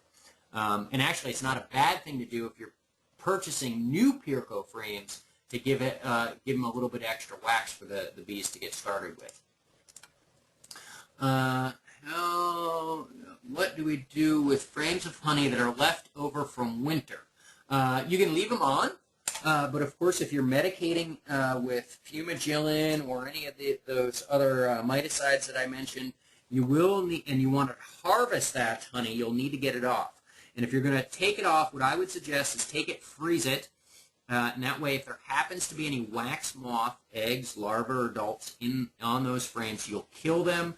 And then you can extract later or use it as a food source come fall if you've got the ability to store it that long. Or you can just leave it on the hive and they'll move it around as they see fit. Do I feed at a separate feeder in a yard so that only the bees that need it use it? What's going to happen there is, like, if I've got 10 hives at my house right now, but there's several other beekeepers in the area, I'm going to end up feeding their bees as well and potentially create a robbing situation, certainly a frenzy situation at that feeder. So I think you're much better off putting the feeder on each hive and just give them a little bit. If you see they're not taking it, or you've done a weight check and think, gosh, that's awful heavy, and you maybe have inspected and seen lots of frames of honey, then you don't need to feed. Or again, if you give them a little and they don't take it, they don't need it. But at least you've given them that option. Good time to split in North Carolina. It's getting there. That if you're down in the Piedmont or coastal plain, I would suspect that you might be able to split some of those colonies. Before you make a split, make sure you've got a queen available. You can let the colony raise out their own queen, but my experience and Dave Tarpey's research suggests that you might not end up with the best quality queen, but maybe if you wanted to split now, see what happens. If you didn't like what you were seeing with that new queen they reared out, you can always replace her later on. I lost a colony over the winter. It was one of my best. They had a full super of honey left. Only bees in that colony were 2 small clusters that died. Do you think the honey can be moved to other colonies with low risk of disease transfer? So basically, this person had some honey left on a colony that died, and now they want to reuse that honey to feed some of their other remaining colonies. Here's what I would say to that. First off, it's your operation, and so you hopefully have a pretty good sense of what's going on in your operation, as opposed to bringing in honey from someone else's hives that really you have no idea what's going on. So I'm always more open to feeding honey to bees when it comes from the person's operation that's doing the feeding. Now, about disease transfer. Chances are they died either because the colony was weak. It doesn't sound like they starved because there's honey, but the hive died for some reason, but probably not American foul brood. And that's the one that you really have to be concerned about, because you would not want to spread American foul brood to your other colonies. Chances are that's not what caused the colony to die off, but you'd want to make sure of that. Otherwise, I don't have a problem taking frames from a colony and feeding it to some others. I noticed new queen cells in my hive last Monday. Whoa. This is exciting. So this person must be in a pretty good area. About the size of a pencil eraser, should I keep inspecting the hive or wait and let them swarm, etc.? Well, now, about the size of a pencil eraser, I guess we need to clarify a little bit here. And it's a subtle distinction. It's sort of semantics a little bit, but it's useful to know, is it a queen cell or a queen cup? Now, what is the difference between those two? Queen cups is basically sort of the beginnings of a queen cell. And it's fairly common. I bet if we went back through some of my pictures, we would see some queen cups. It's fairly common to see queen cups in your colony at all times of the year, even in the middle of winter, because they probably built them last summer. So that's an important distinction. Now, if you see an egg or larva in those queen cups, they're going to start to build out that queen cell and raise queens, probably for swarming. This gets a little dicey about cutting cells out. If I see eggs, not eggs in queen cells or queen cups, but eggs in worker comb, I will often cut cells at that point. Because if by chance the hive does still swarm, they still have an egg that they can use to raise out a queen. If I don't see any eggs, which means they're more advanced in their swarming preparation, at that point, I may be able to say, well, this colony's relatively weak, suggesting that they've already swarmed. So I certainly don't want to cut those cells at that point. Or if I cut these cells and they still swarm, which usually doesn't happen, but can, depending on how far along in the preparation they are, if I cut those cells out, those queen cells out, and there are no eggs available, and they swarm, I've now created a queenless situation. So you have to be fairly careful. Certainly if there's queen cups and there's nothing in them, there's no harm in going through and sort of scraping those off. They're usually at the bottom of the frames, in which case, as you're part of your spring cleaning, you should be scraping that down as well. So there's nothing wrong with that. Hopefully that answers your question a little bit.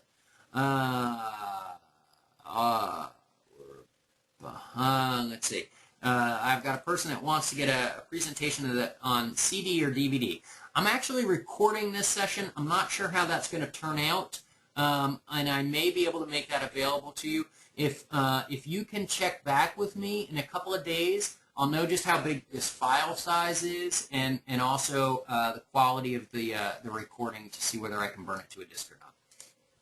I use Mega Bean syrup with a broken frame of pollen. That works. Anything to get the feed into them. Let's see here. What causes swarming? Swarming, basically, again, like I said, they're genetically programmed. They're instinctually programmed to propagate themselves. And most of it occurs in early spring because that's when resources are abundant. It's when the colony is fairly strong and continuing to grow. And so it's a good time for the colony to say, let's go divide and ensure the safety of our species. So you've got those factors, abundant resources and a growing, strong colony. Overpopulation in that colony, not staying ahead of them, is congestion. So many bees that they're not able to circulate queen pheromone is believed to be one cause of swarming. So you want to make sure they have space.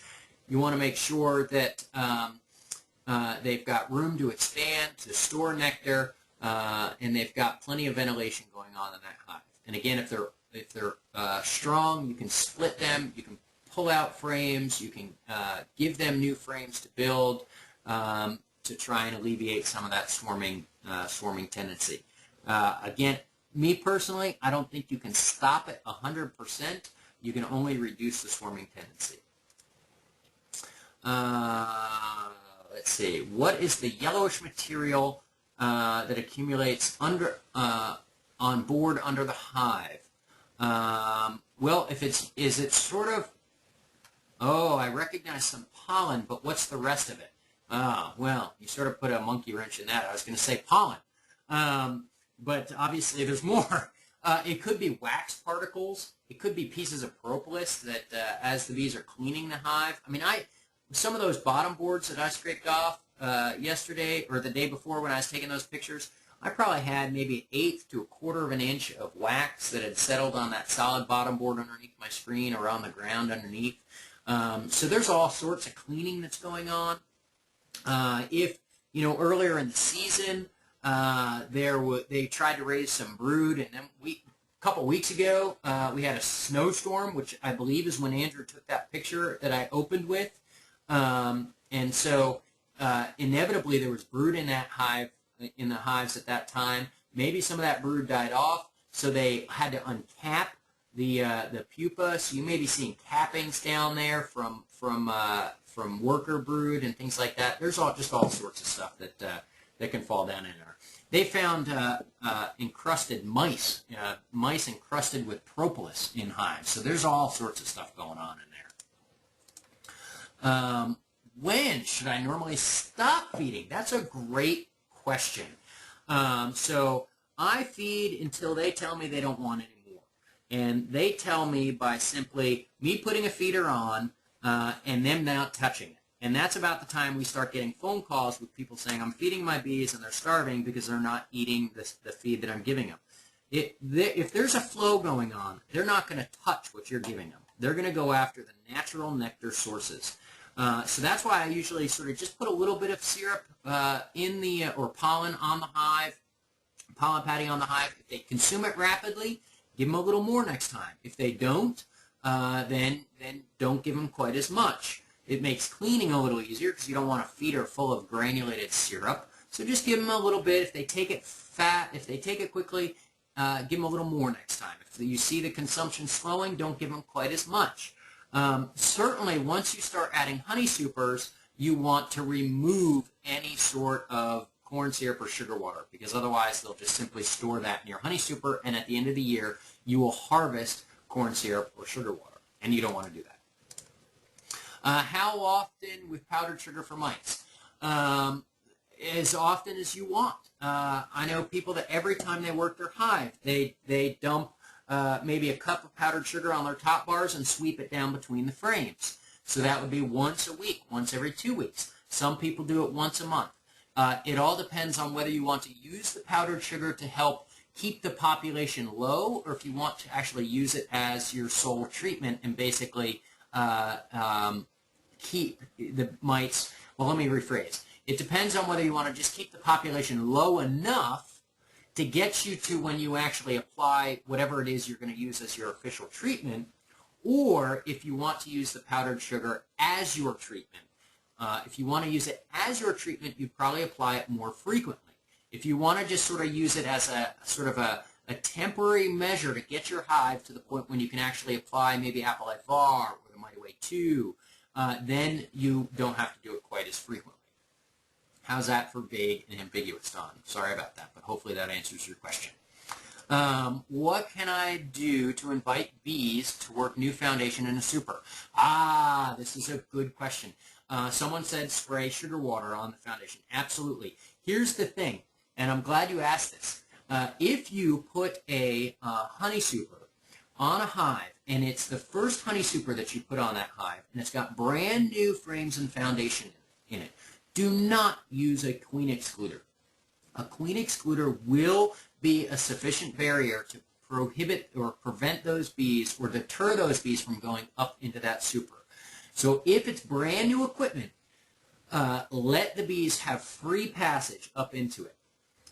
After they've begun to work those frames, stored some pollen, a little bit of nectar, maybe the queen's even laid a little bit, you can slip that excluder in. Just make sure you're not trapping your queen above that excluder. Make sure you're trapping her below it.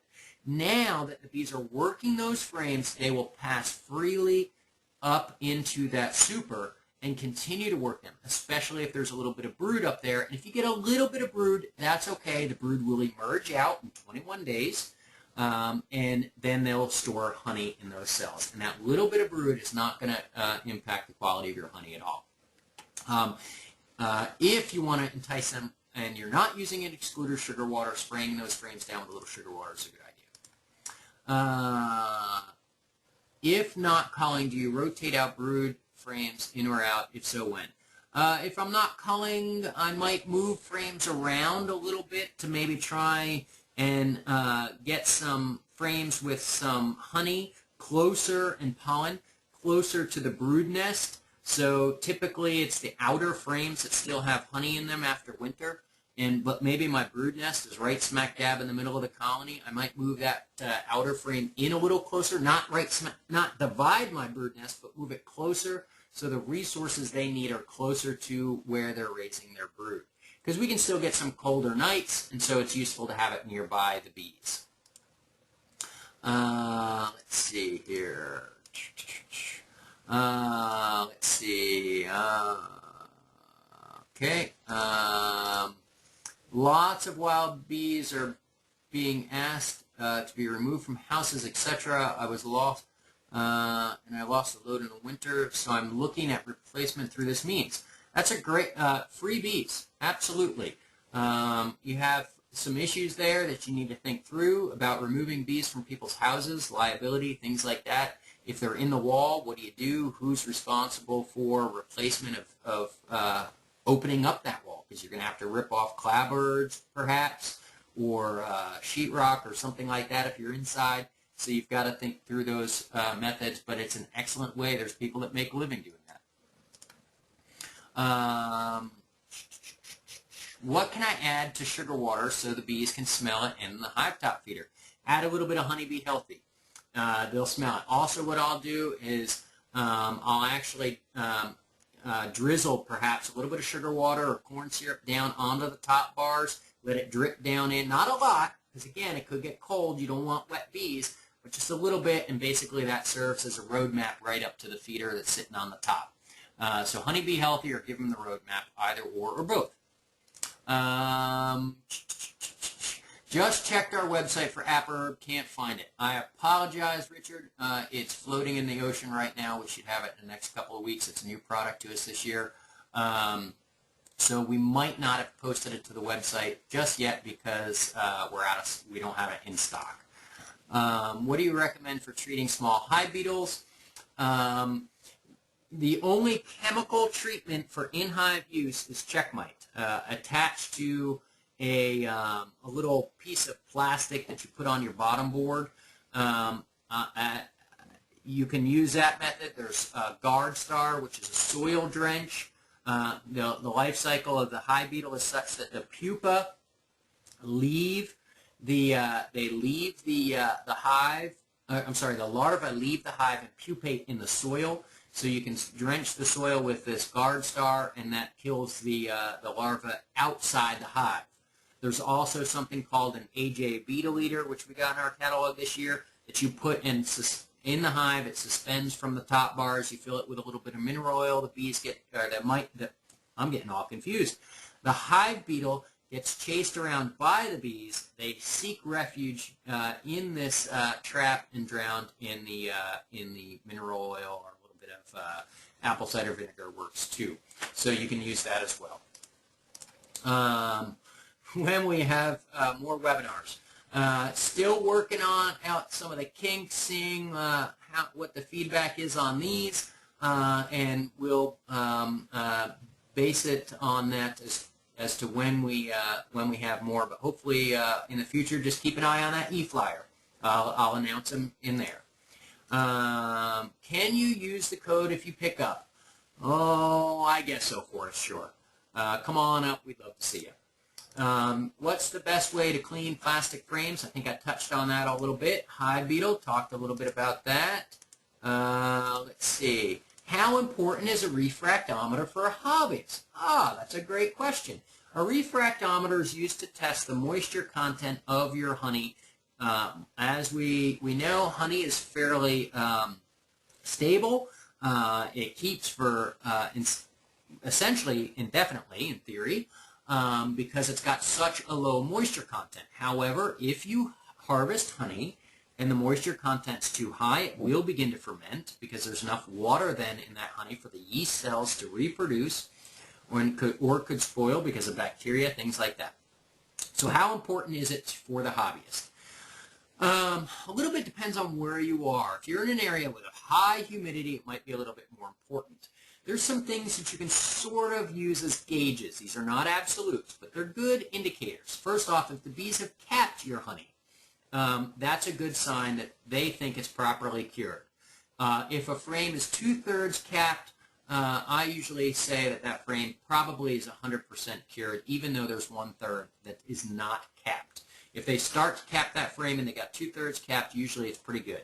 The other test that you can do is take a frame and hold it between your hands and sort of snap it flat, if that makes sense. Sort of jerk it, and if you see drops of honey or nectar dripping out of it, that's the honey. The nectar is too liquidy and easily drops out of that frame, and so that is not properly cured.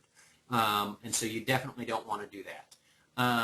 So it's not a bad idea to have. It's especially, if you're concerned, 60 pounds of honey, which is a fairly easily obtained quantity. The last thing you'd want is a fermenting mess, unless, of course, you like mead. And then fermenting messes are quite desirable. But it might be worth a little peace of mind.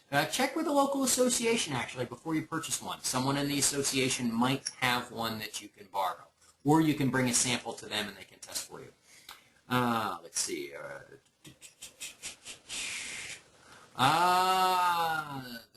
The Snellgrove double screen for swarm management.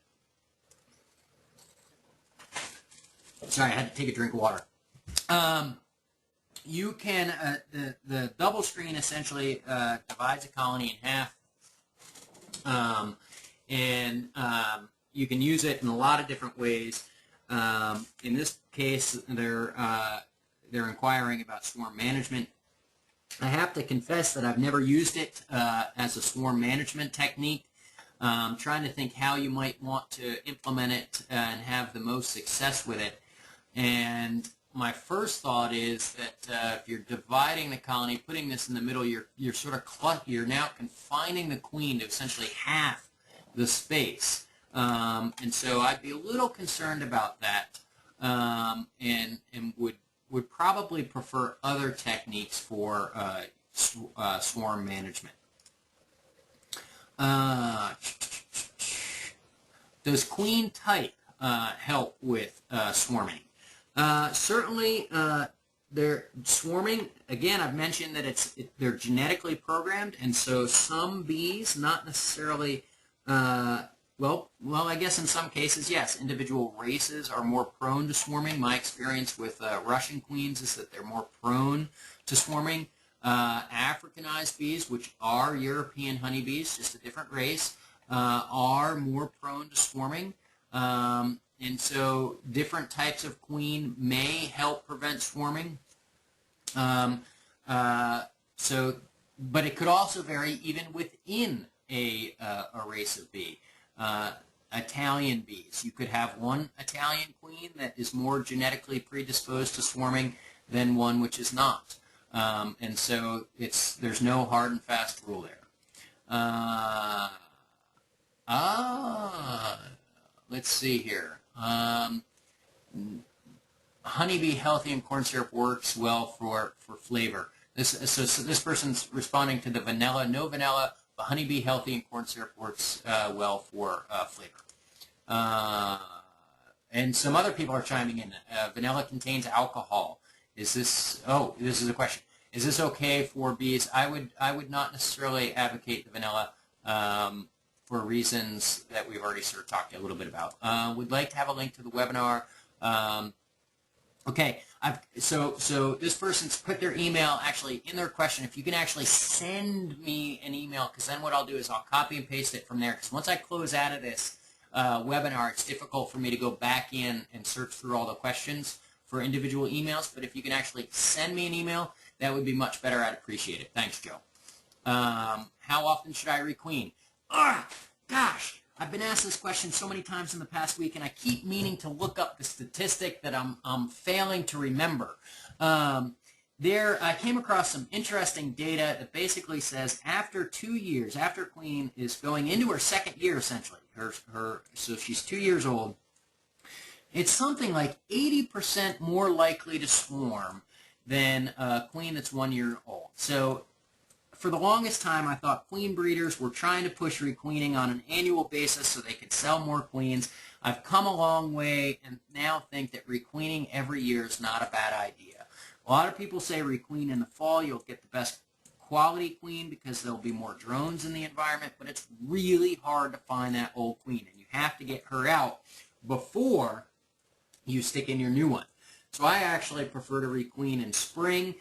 It's too early right now. I wouldn't choose I wouldn't advocate getting queens right now. There certainly are some good ones out there, but wait another couple of weeks so that the queen breeders in the south have a little bit better weather, more drones, and so they get better mated queens. Of course, you saw all the drones in my colony, so certainly the drone population's increasing.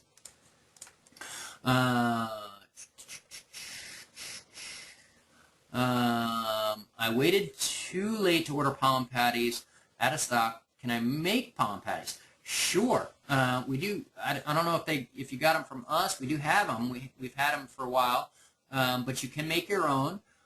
You can trap pollen with a pollen trap and then actually sort of mush up that pollen, mix in a little bit of corn syrup, maybe a little bit of brewer's yeast, which is often in pollen patties.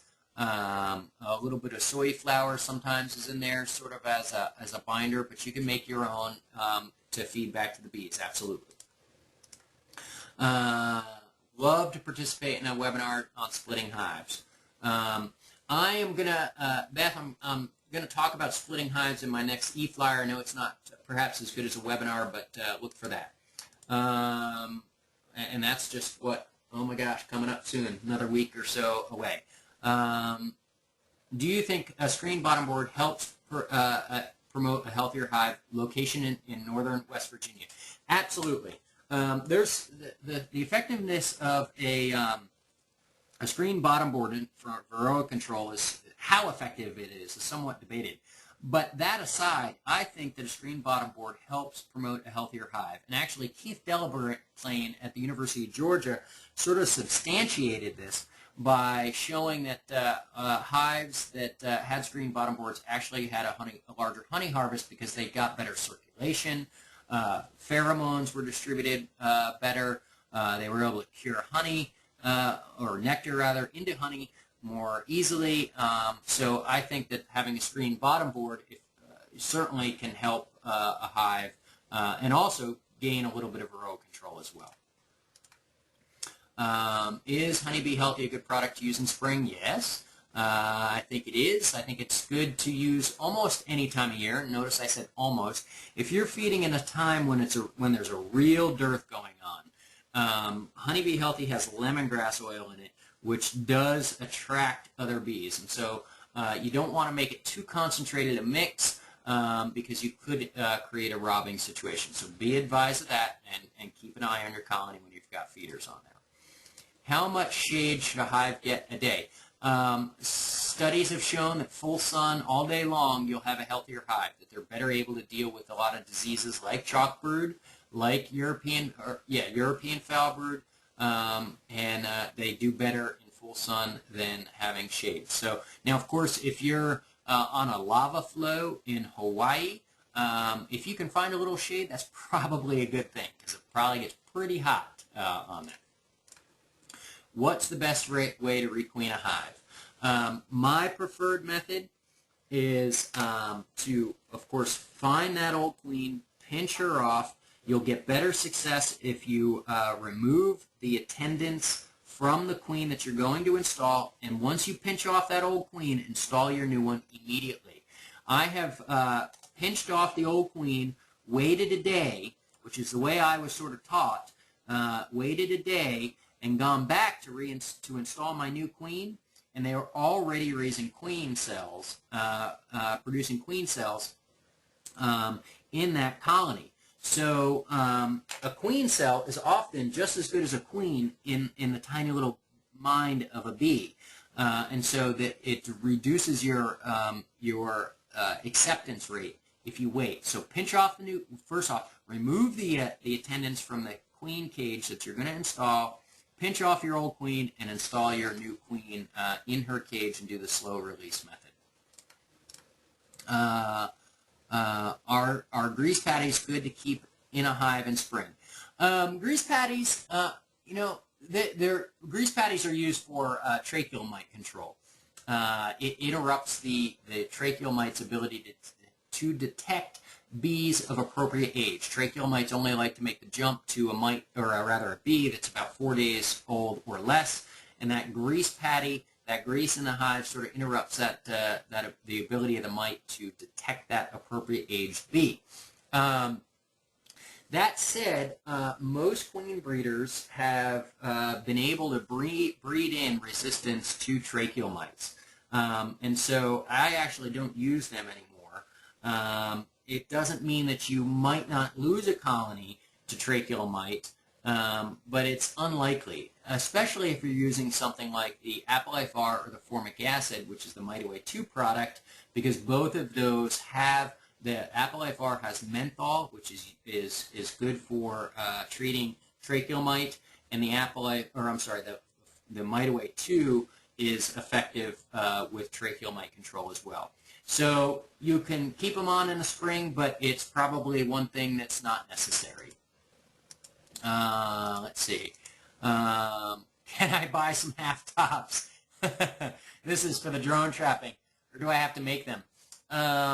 In that case, I took a migratory top and ripped it in half because that was about the right size. We don't have them for sale. But they're pretty easy to make. Just a 1x8, I think will do it, with just 2 little strips of wood at the end, sort of like a migratory top, migratory style. And one question that people ask me is, what about rain that hits the supers and runs down along that? Does it seep in? The bees propolis are pretty good, and I never saw excessive amounts of moisture in there. So hopefully that answers your question. Oh, people are wondering about my email address. It should be with one of the confirmations, maybe. But if not, it's Shane, S-H-A-N-E, at BrushyMtnBeeFarm.com. Let's see here. Continuing down. Liam managed to catch them, place them in a spare box. Late last year, my colony swarmed. is this they caught the swarm? Good for you. Is this natural that they would? I assume they're asking, is this natural? I assume the sort of swarm so late in the year.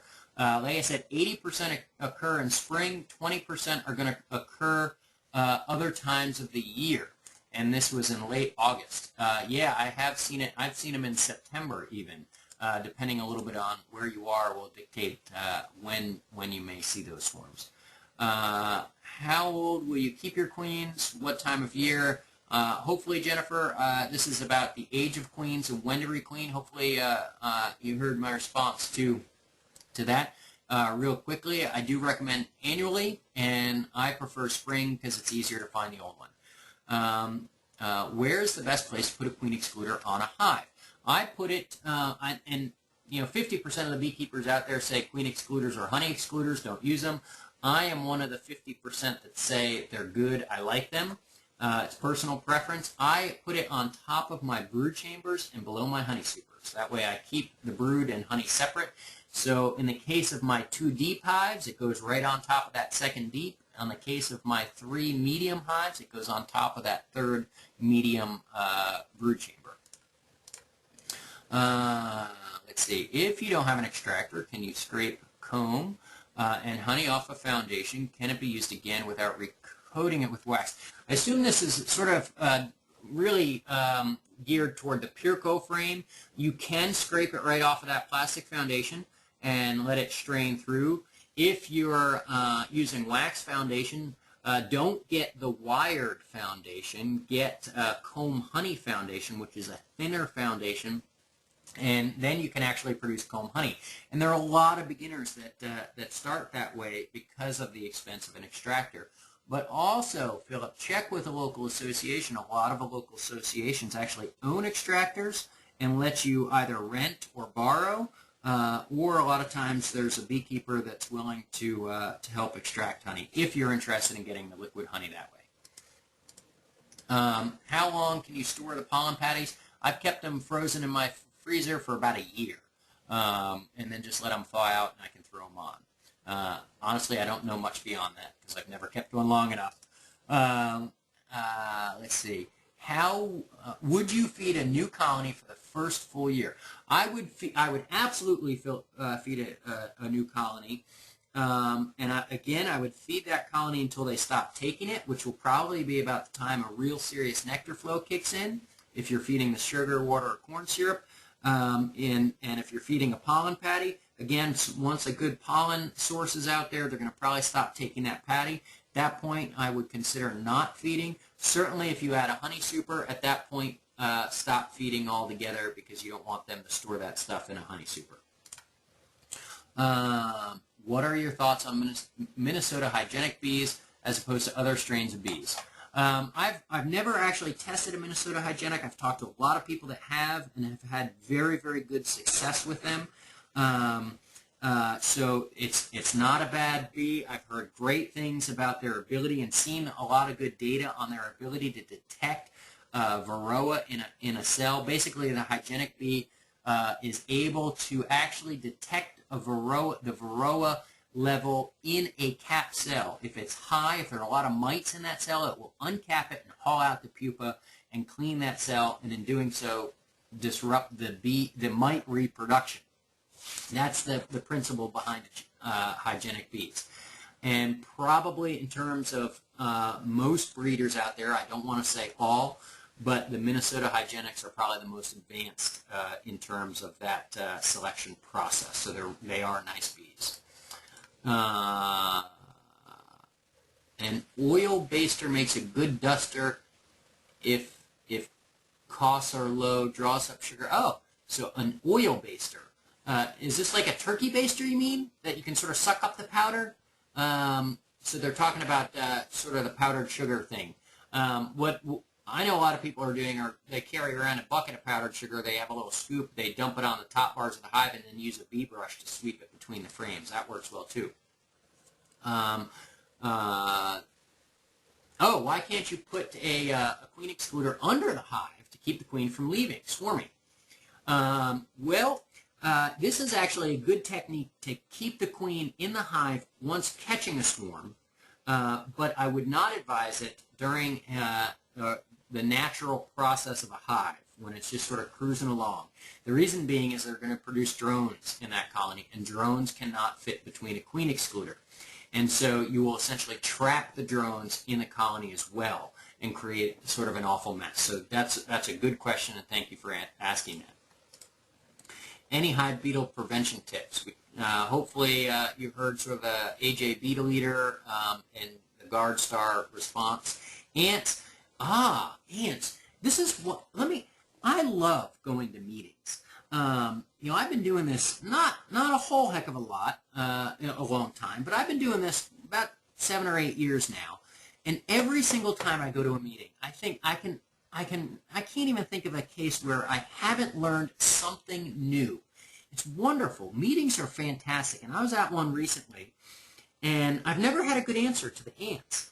But at this meeting, someone said, put a twig from an apple tree with leaves. You need to have leaves, the apple leaves, on the top of the inner cover, and that will deter ants. So honestly, don't know whether it works. But Michelle, why don't you give it a try? The other thing that works, cinnamon I've heard works well around the perimeter, but it's expensive and you got to reapply after the rain. If you can put your hive up on feet, we used to sell some things, but they didn't sell very well, that were, they had this little basket. You could apply a grease to the the leg, and so the ants couldn't crawl up it, and the basket sort of prevented rain from washing away the grease. So I don't have a very good answer for ants, but try that apple twig idea and let me know how it works. What's the latest on small cell, natural cell, and mite control? Jennifer Berry, and she might not want me to use her name because there's a lot of people that get very stern in their defending of small cell. But Jennifer Berry did a study where she looked at small cell foundation and actually found that there were more mites per bee in colonies that were on small cell than on quote-unquote natural cell or normal size cells. So there, like I said, I haven't come across any good data that say small cell is effective. But if you're using it and you're having good success with mite control, keep on going because something you're doing is working, and small cell obviously is a part of that. Let's see. Had trouble requeening this fall. It was so hot, no one would mail. Oh, so you had a difficult time getting a queen. And that's perhaps another good reason why requeening in spring before the temperatures get too high is a good idea. Yeah, shipping bees, queens in hot time, hot weather is challenging. Even if she arrives alive, she could be really stressed out and not perform well. So good point. Good point, Alan. Yes, queen does need to mate before she requeening a hive. But now queens that you buy, typically you can get unmated queens. They're not very common. Most of the queens you buy are already mated and should be proven by remaining in the mating nuke for a period of 21 days to ensure that she's mated well and producing well. If your hive swarms, that newly produced queen, that virgin queen, does need to leave the hive and go on a mating flight. She doesn't mate with the drones from that colony because those are her brothers essentially, and that's not very good in terms of genetics. Let's see. Okay, let's.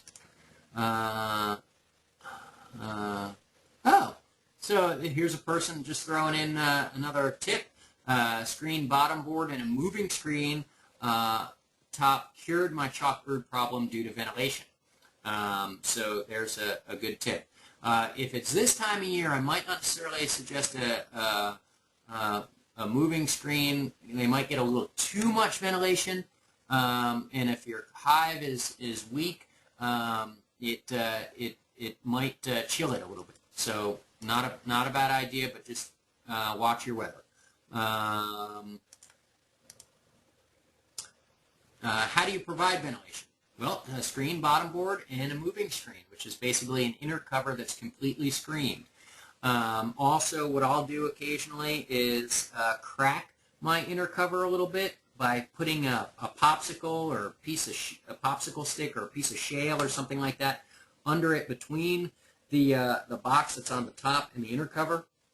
You don't want to open it up much more than 1/16 of an inch, otherwise bees can get in and out, and that's not necessarily a good thing. Just enough to allow a little bit more airflow out the top is a good thing. Some people actually drill holes, about a 1-inch hole in some of their boxes that they can plug up if they don't want the ventilation, or if they do, they pull the plug and allow that hole to be open and they get the ventilation. Can you add powdered lemongrass to a pollen feed?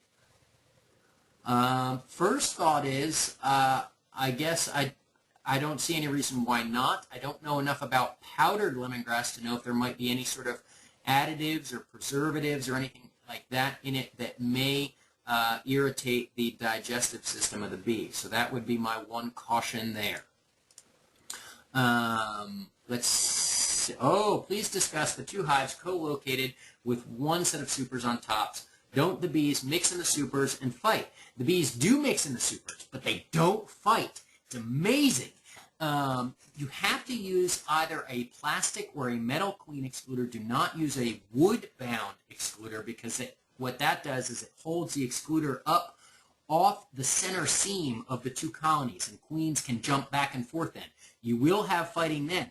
But it's amazing. Once they get up into those supers, they don't really care. And in fact, you end up getting a little bit larger honey harvest and controlling your mites through the drone trapping. It's really wild.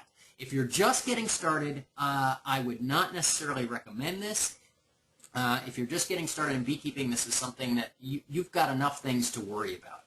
Trying to manage a colony, or colonies rather, in this configuration only complicates things. But it's once you get a year or 2 or 3 or more under your belt, it's a lot of fun to try. And it's been tested a couple times, still sort of, considered developmental, so don't hold me accountable. But it does, in my experience, it's worked very well. Let's see. Out here on the so out here they're talking about this person's asking about producing Ross rounds, which is a form of comb honey production. Do you find a single deep does better for Ross rounds than 2 deeps or 2 mediums? 2 mediums would give you a little bit more space than a single deep, but not as much as 2 deeps. So it depends on what sort of where you've got your brood chambers, mediums or deeps. But to produce a good quality comb honey product, it is best if you sort of crowd the hive, which is a bit dangerous because you're crowding your hive, potentially creating swarming situations.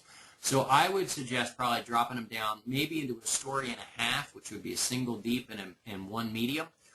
Going down to a single deep, you'd be confining them, you'd be compressing them quite a bit, but you'd get a much better product, but you'd also have to be careful of swarming. 2 mediums, that would be a good thing too. 2 deeps, you can produce comb honey on 2 deeps, but to produce a good quality comb honey, you want a really strong colony feeding relatively few pieces of equipment where they're storing the honey. So in other words, compress them and give them just 1 super to work on. What are the best plants to have around the bee yard for nectar or pollen? It depends on where you are. It's not a bad idea to have bee plants around. Clover's a good one. In terms of trees, where we are, tulip poplar's a good one. Locust is a good one. That grows in a lot of places. Certainly fruit trees are good. There's a lot of mints out there are good. It depends a little bit on where you are. The bees will benefit, but frankly, not as much as you might think. Bees will forage about 2 miles from their hive, and so what little you may be able to produce in your yard is sort of insignificant compared to what's in that 2-mile radius. Now, if you've got a pasture to plant clover, then we're talking something. Then those bees will benefit from that. But it's not bad. It's always fun to watch them foraging.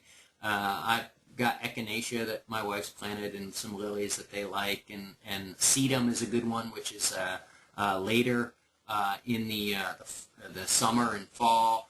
Asters are good, things like that. Dandelions, don't kill those dandelions in Europe. Those are good too. When can I put a pollen trap on? Wait until that colony gets a little stronger. I might, depending on where you are, I guess here's what I would suggest. About the time that you're going to put on a honey super, because at that point your colony is strong enough that they're needing that extra space. Then you can start pulling off that pollen as they're bringing it in. But otherwise, they need that pollen to raise the brood. Are plastic excluders as good as the wood-bound queen excluders? I like the plastic ones because they're inexpensive, they're light, they're fairly easy to clean because they're flexible. You don't have to worry about the wires getting bent. But frankly, those wood-bound queen excluders are really good because it holds the excluder right where it needs to be so you don't violate bee space quite as badly. The plastic excluders tend to sag a little bit, which means it's laying right on the top bars of the box below. So they will build some comb on those. But, you know, it's personal preference. The wood-bound ones are expensive. So if you're dollar conscious, then certainly go with the plastic, but the wood is better. But I use the plastic just because they are inexpensive, and just it works well for what I do. How do I store? Now this person's storing the dried Mega Bee stuff that we sell. It's not a patty, but the dried stuff. How do they store it? Keep it in a dry place. Don't let moisture get to it. Freezing it might not be a bad idea because actually your freezer is a pretty dry environment, hence freezer burn. So that would be a good place to keep it dry.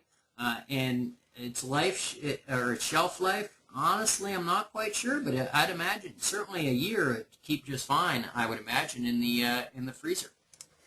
The clarification on the what was it called earlier? The oil baster. Yes, it's a turkey baster that they're talking about.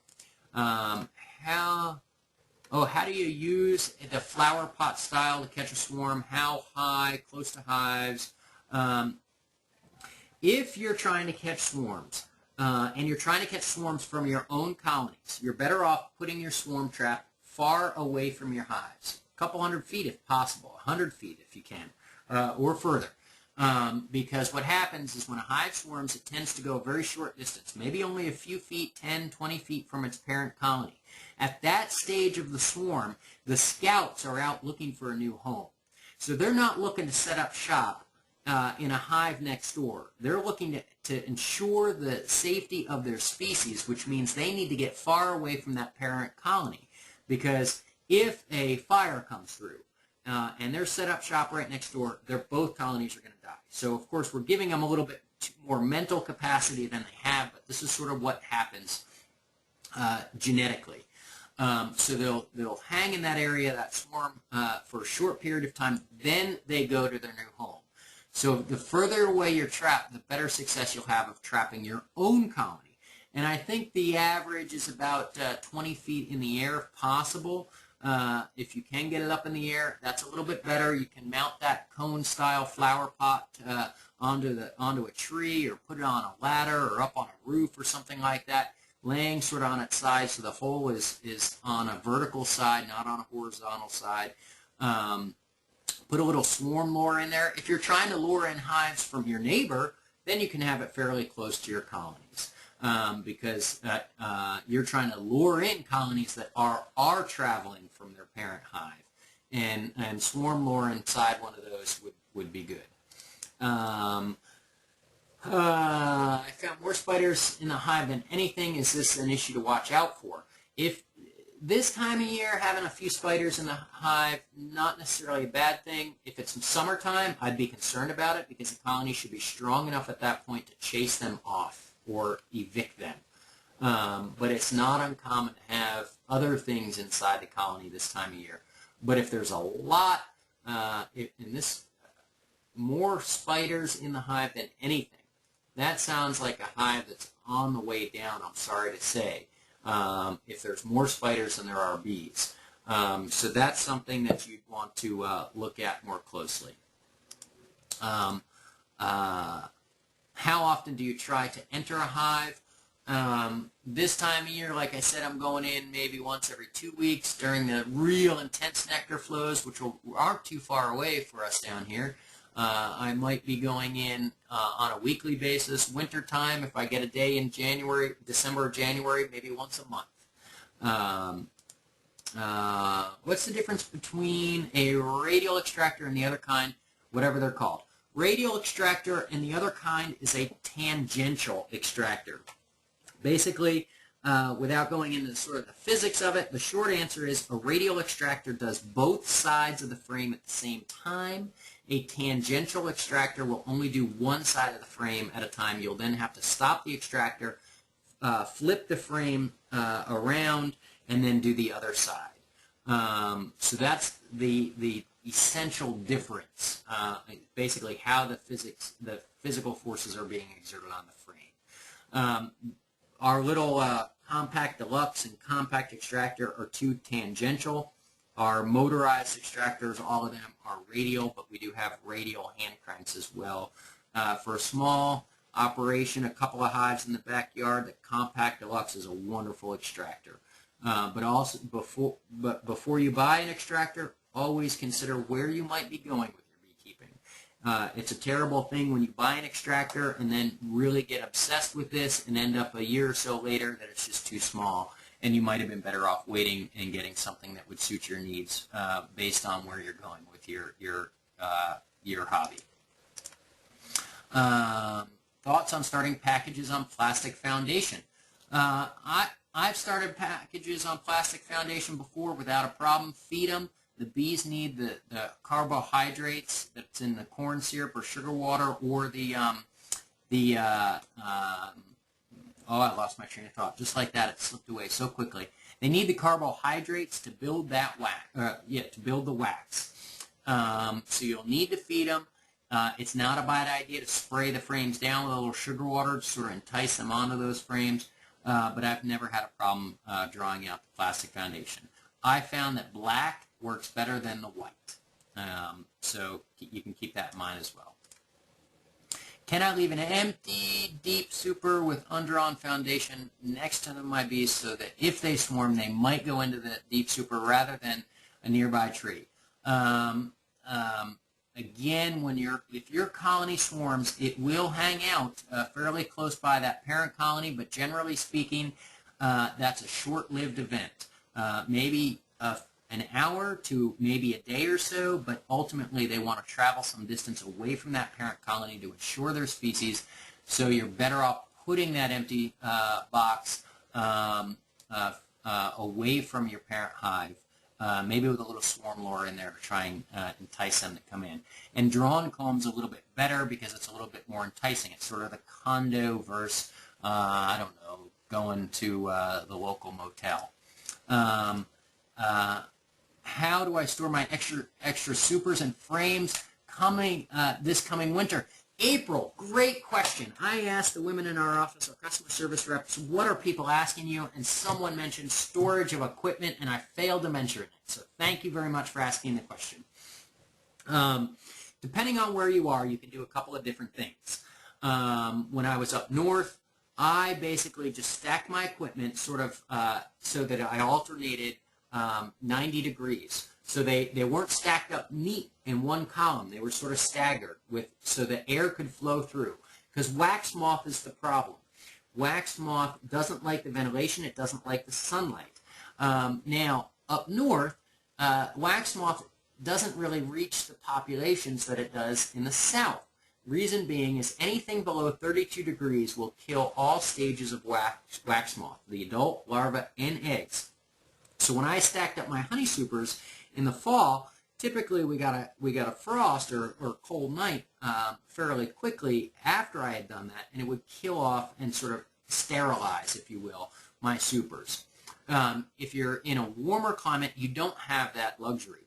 Now, what I did do with my supers, I did still do that down here, and I haven't had a problem. But if you've got frames with honey or pollen, they will become infested with wax moth if left unattended. So when I extract my honey supers, again, I use a queen excluder so I don't get pollen up in there. I don't get the brood up there. And then I'll take my extracted supers, let the bees rob it out, so essentially they're dry. And so wax itself is not necessarily a good food source for the wax moth. They need a little bit more. They need the honey and pollen for a well-rounded diet, if you will.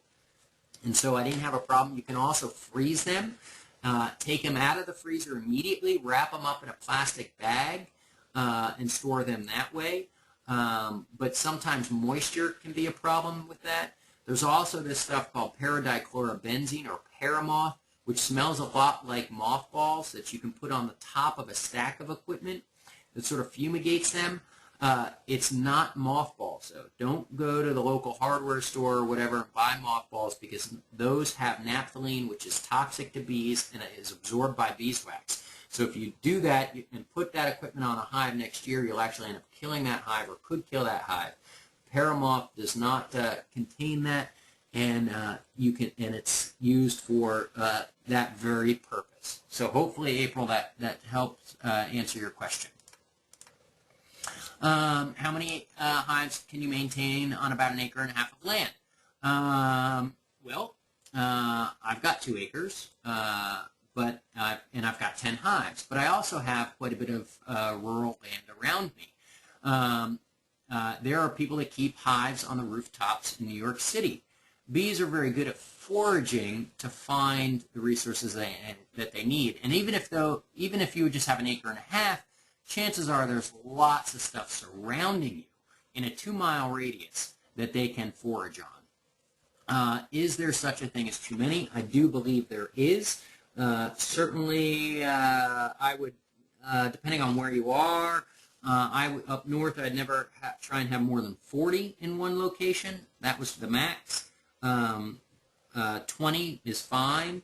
I'd probably, down in the south, not exceed much more than 20. Just because the flows down here aren't quite as good as they are in other parts of the country. When making a walkaway split, how many queen cells do you want to see in each split? I forget what the statistical average is. I think it's like they want about 20 cells. Certainly the more you leave them, the better success you're going to have. I would say, me personally, I would never leave less than 5. I would want to see even more than that, but 5 would probably be my absolute low limit. If I do a split, is it necessary to move the split away from the other hives? It's not, but there's a couple things that you can do. First off, if you're doing a split, you're going to take frames of brood, and a lot of the bees that are on those frames are nurse bees. So they've never left the hive. They have no idea where they are. For all they know, they're in the Caribbean on some nice beach having a good time. They don't know where they are. So when you take those frames with those bees, they'll stay put in your split, even though it might only be a foot or 2 away from the colony. Now, any foragers that may be there will go back to the parent hive. So what seemingly might be a good strong split, depending on the time of day that you do it, may end up being a fairly weak one, because a lot of foragers have returned to the parent colony. There's some of the things that I've done is maybe if I do a split, and my new hive, the split, is I'll make that really strong, like actually disproportionately strong. Not trying to divide the hive in half, but I'll make it disproportionately strong, knowing that all my foragers are going to return to the parent hive, and sort of then balance things out. So you can do things like that. So you don't have to move it. The nurse bees don't know where they are. They'll stay right there with the split. Let's see. So the spider clarification here. They were in the corners. Every time this person went in, they seemed to sort of be reestablished. Wouldn't worry too much about it. Up there, I assume this is on top of the inner cover, underneath the outer cover, the telescoping cover. I've seen cockroaches up there. The bees sometimes will chase them around, sometimes they won't. It's on good, strong colonies I've seen this. So I wouldn't be too concerned about it up there. Do swarm traps work? Are they worth the money?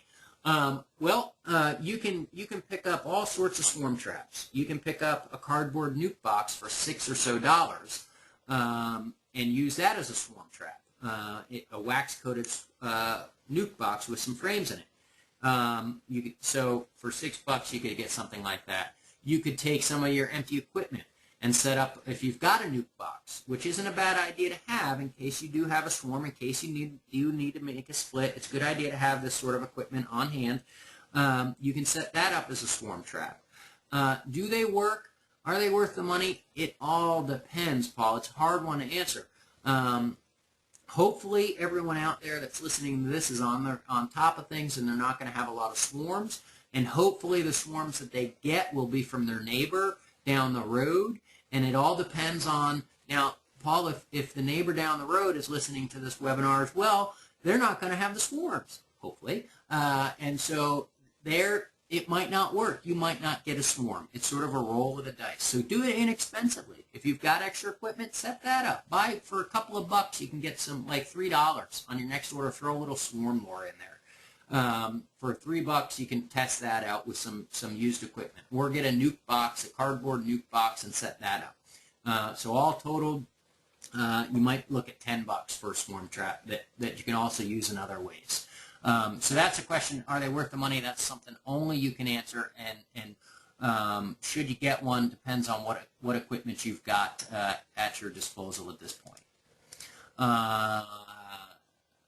Off the subject, but is there liability insurance for a beekeeper? I lease hives for pollination, afraid if hive gets knocked over at someone's farm's thoughts. Actually, that's a good question. EAS, Eastern Apiculture Society, if you're a member of that, you can buy liability insurance through that organization. Actually, I don't think you actually buy it through them, but they have a contract with an insurance company that will insure you. Some insurance companies will, you're moving them into someone else's property. I was going to say some homeowners insurance. You can get coverage through homeowners insurance. But since you're going to someone else's property, that's not going to cover that situation. So EAS would be my suggestion there. Or you can actually, there are insurance companies out there you can buy it independently. So yes, there is. I'm expecting a package of bees in a few weeks. Can I? And then that's the end of the question. Whoops. Will a cardboard nuke box fall apart if it gets rained on? Wax-coated nuke boxes, which is what we offer in our catalog, last quite a long time. Of course, how long, it's hard to say. If it rains every day for a month, it probably won't last as long as if you're in the desert Southwest where it doesn't rain much at all. But you can certainly get a season, for the most part, or two or more out of a cardboard nuke box. Here's the continuation. I'm getting, I lost that question. If this person's starting a new colony of bees, they want to know if they can take some bees from their existing colony and boost its population. Absolutely you can. How many frames of bees and brood you take depends on how strong your colony is. But that's the best way to sort of jumpstart a package of bees, is by taking brood from an existing colony, adding a frame or two or maybe three, depending on your existing hive strength, is a good idea. Thank you very much for the comment. There's the wire frames painted blue. I guess I didn't clear that one. When you feed, you mean pollen. Whoops, some of these seem to be coming back here. Whoops. And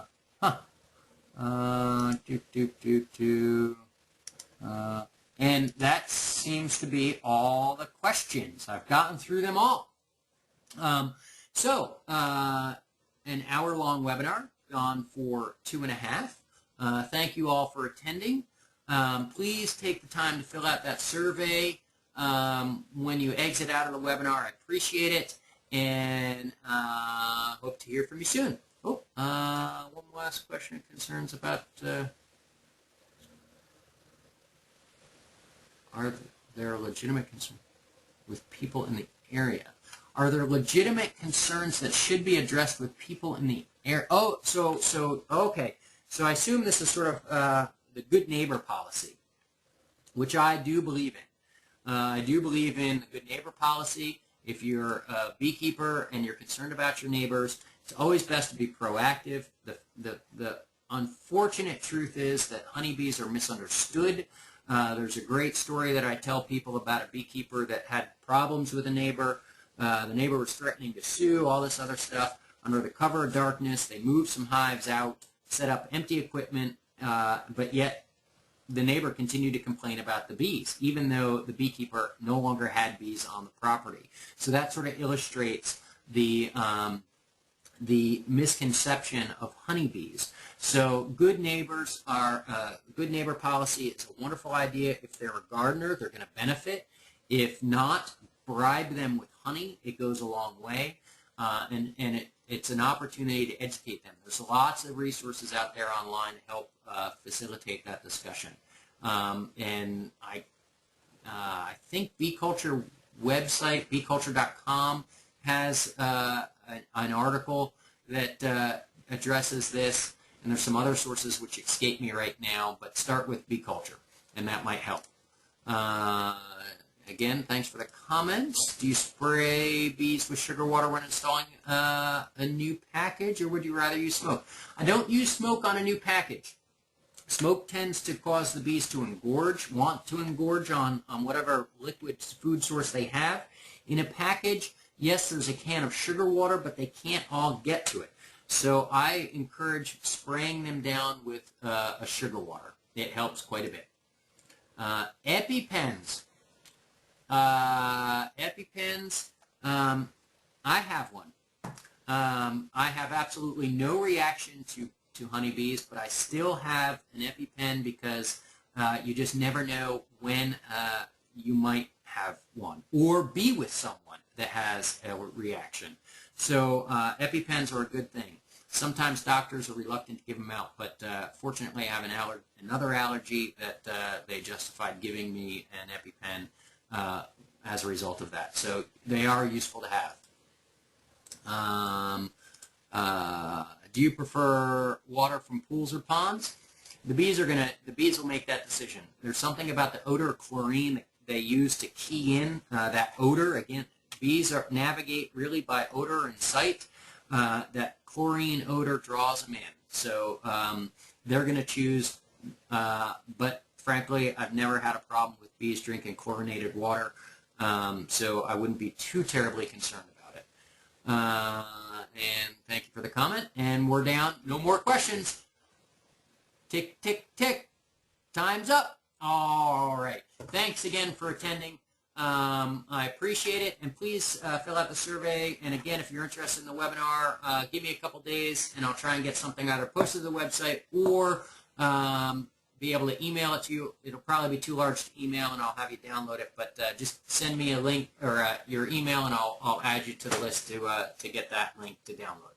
Thank you very much, and you all have a wonderful evening.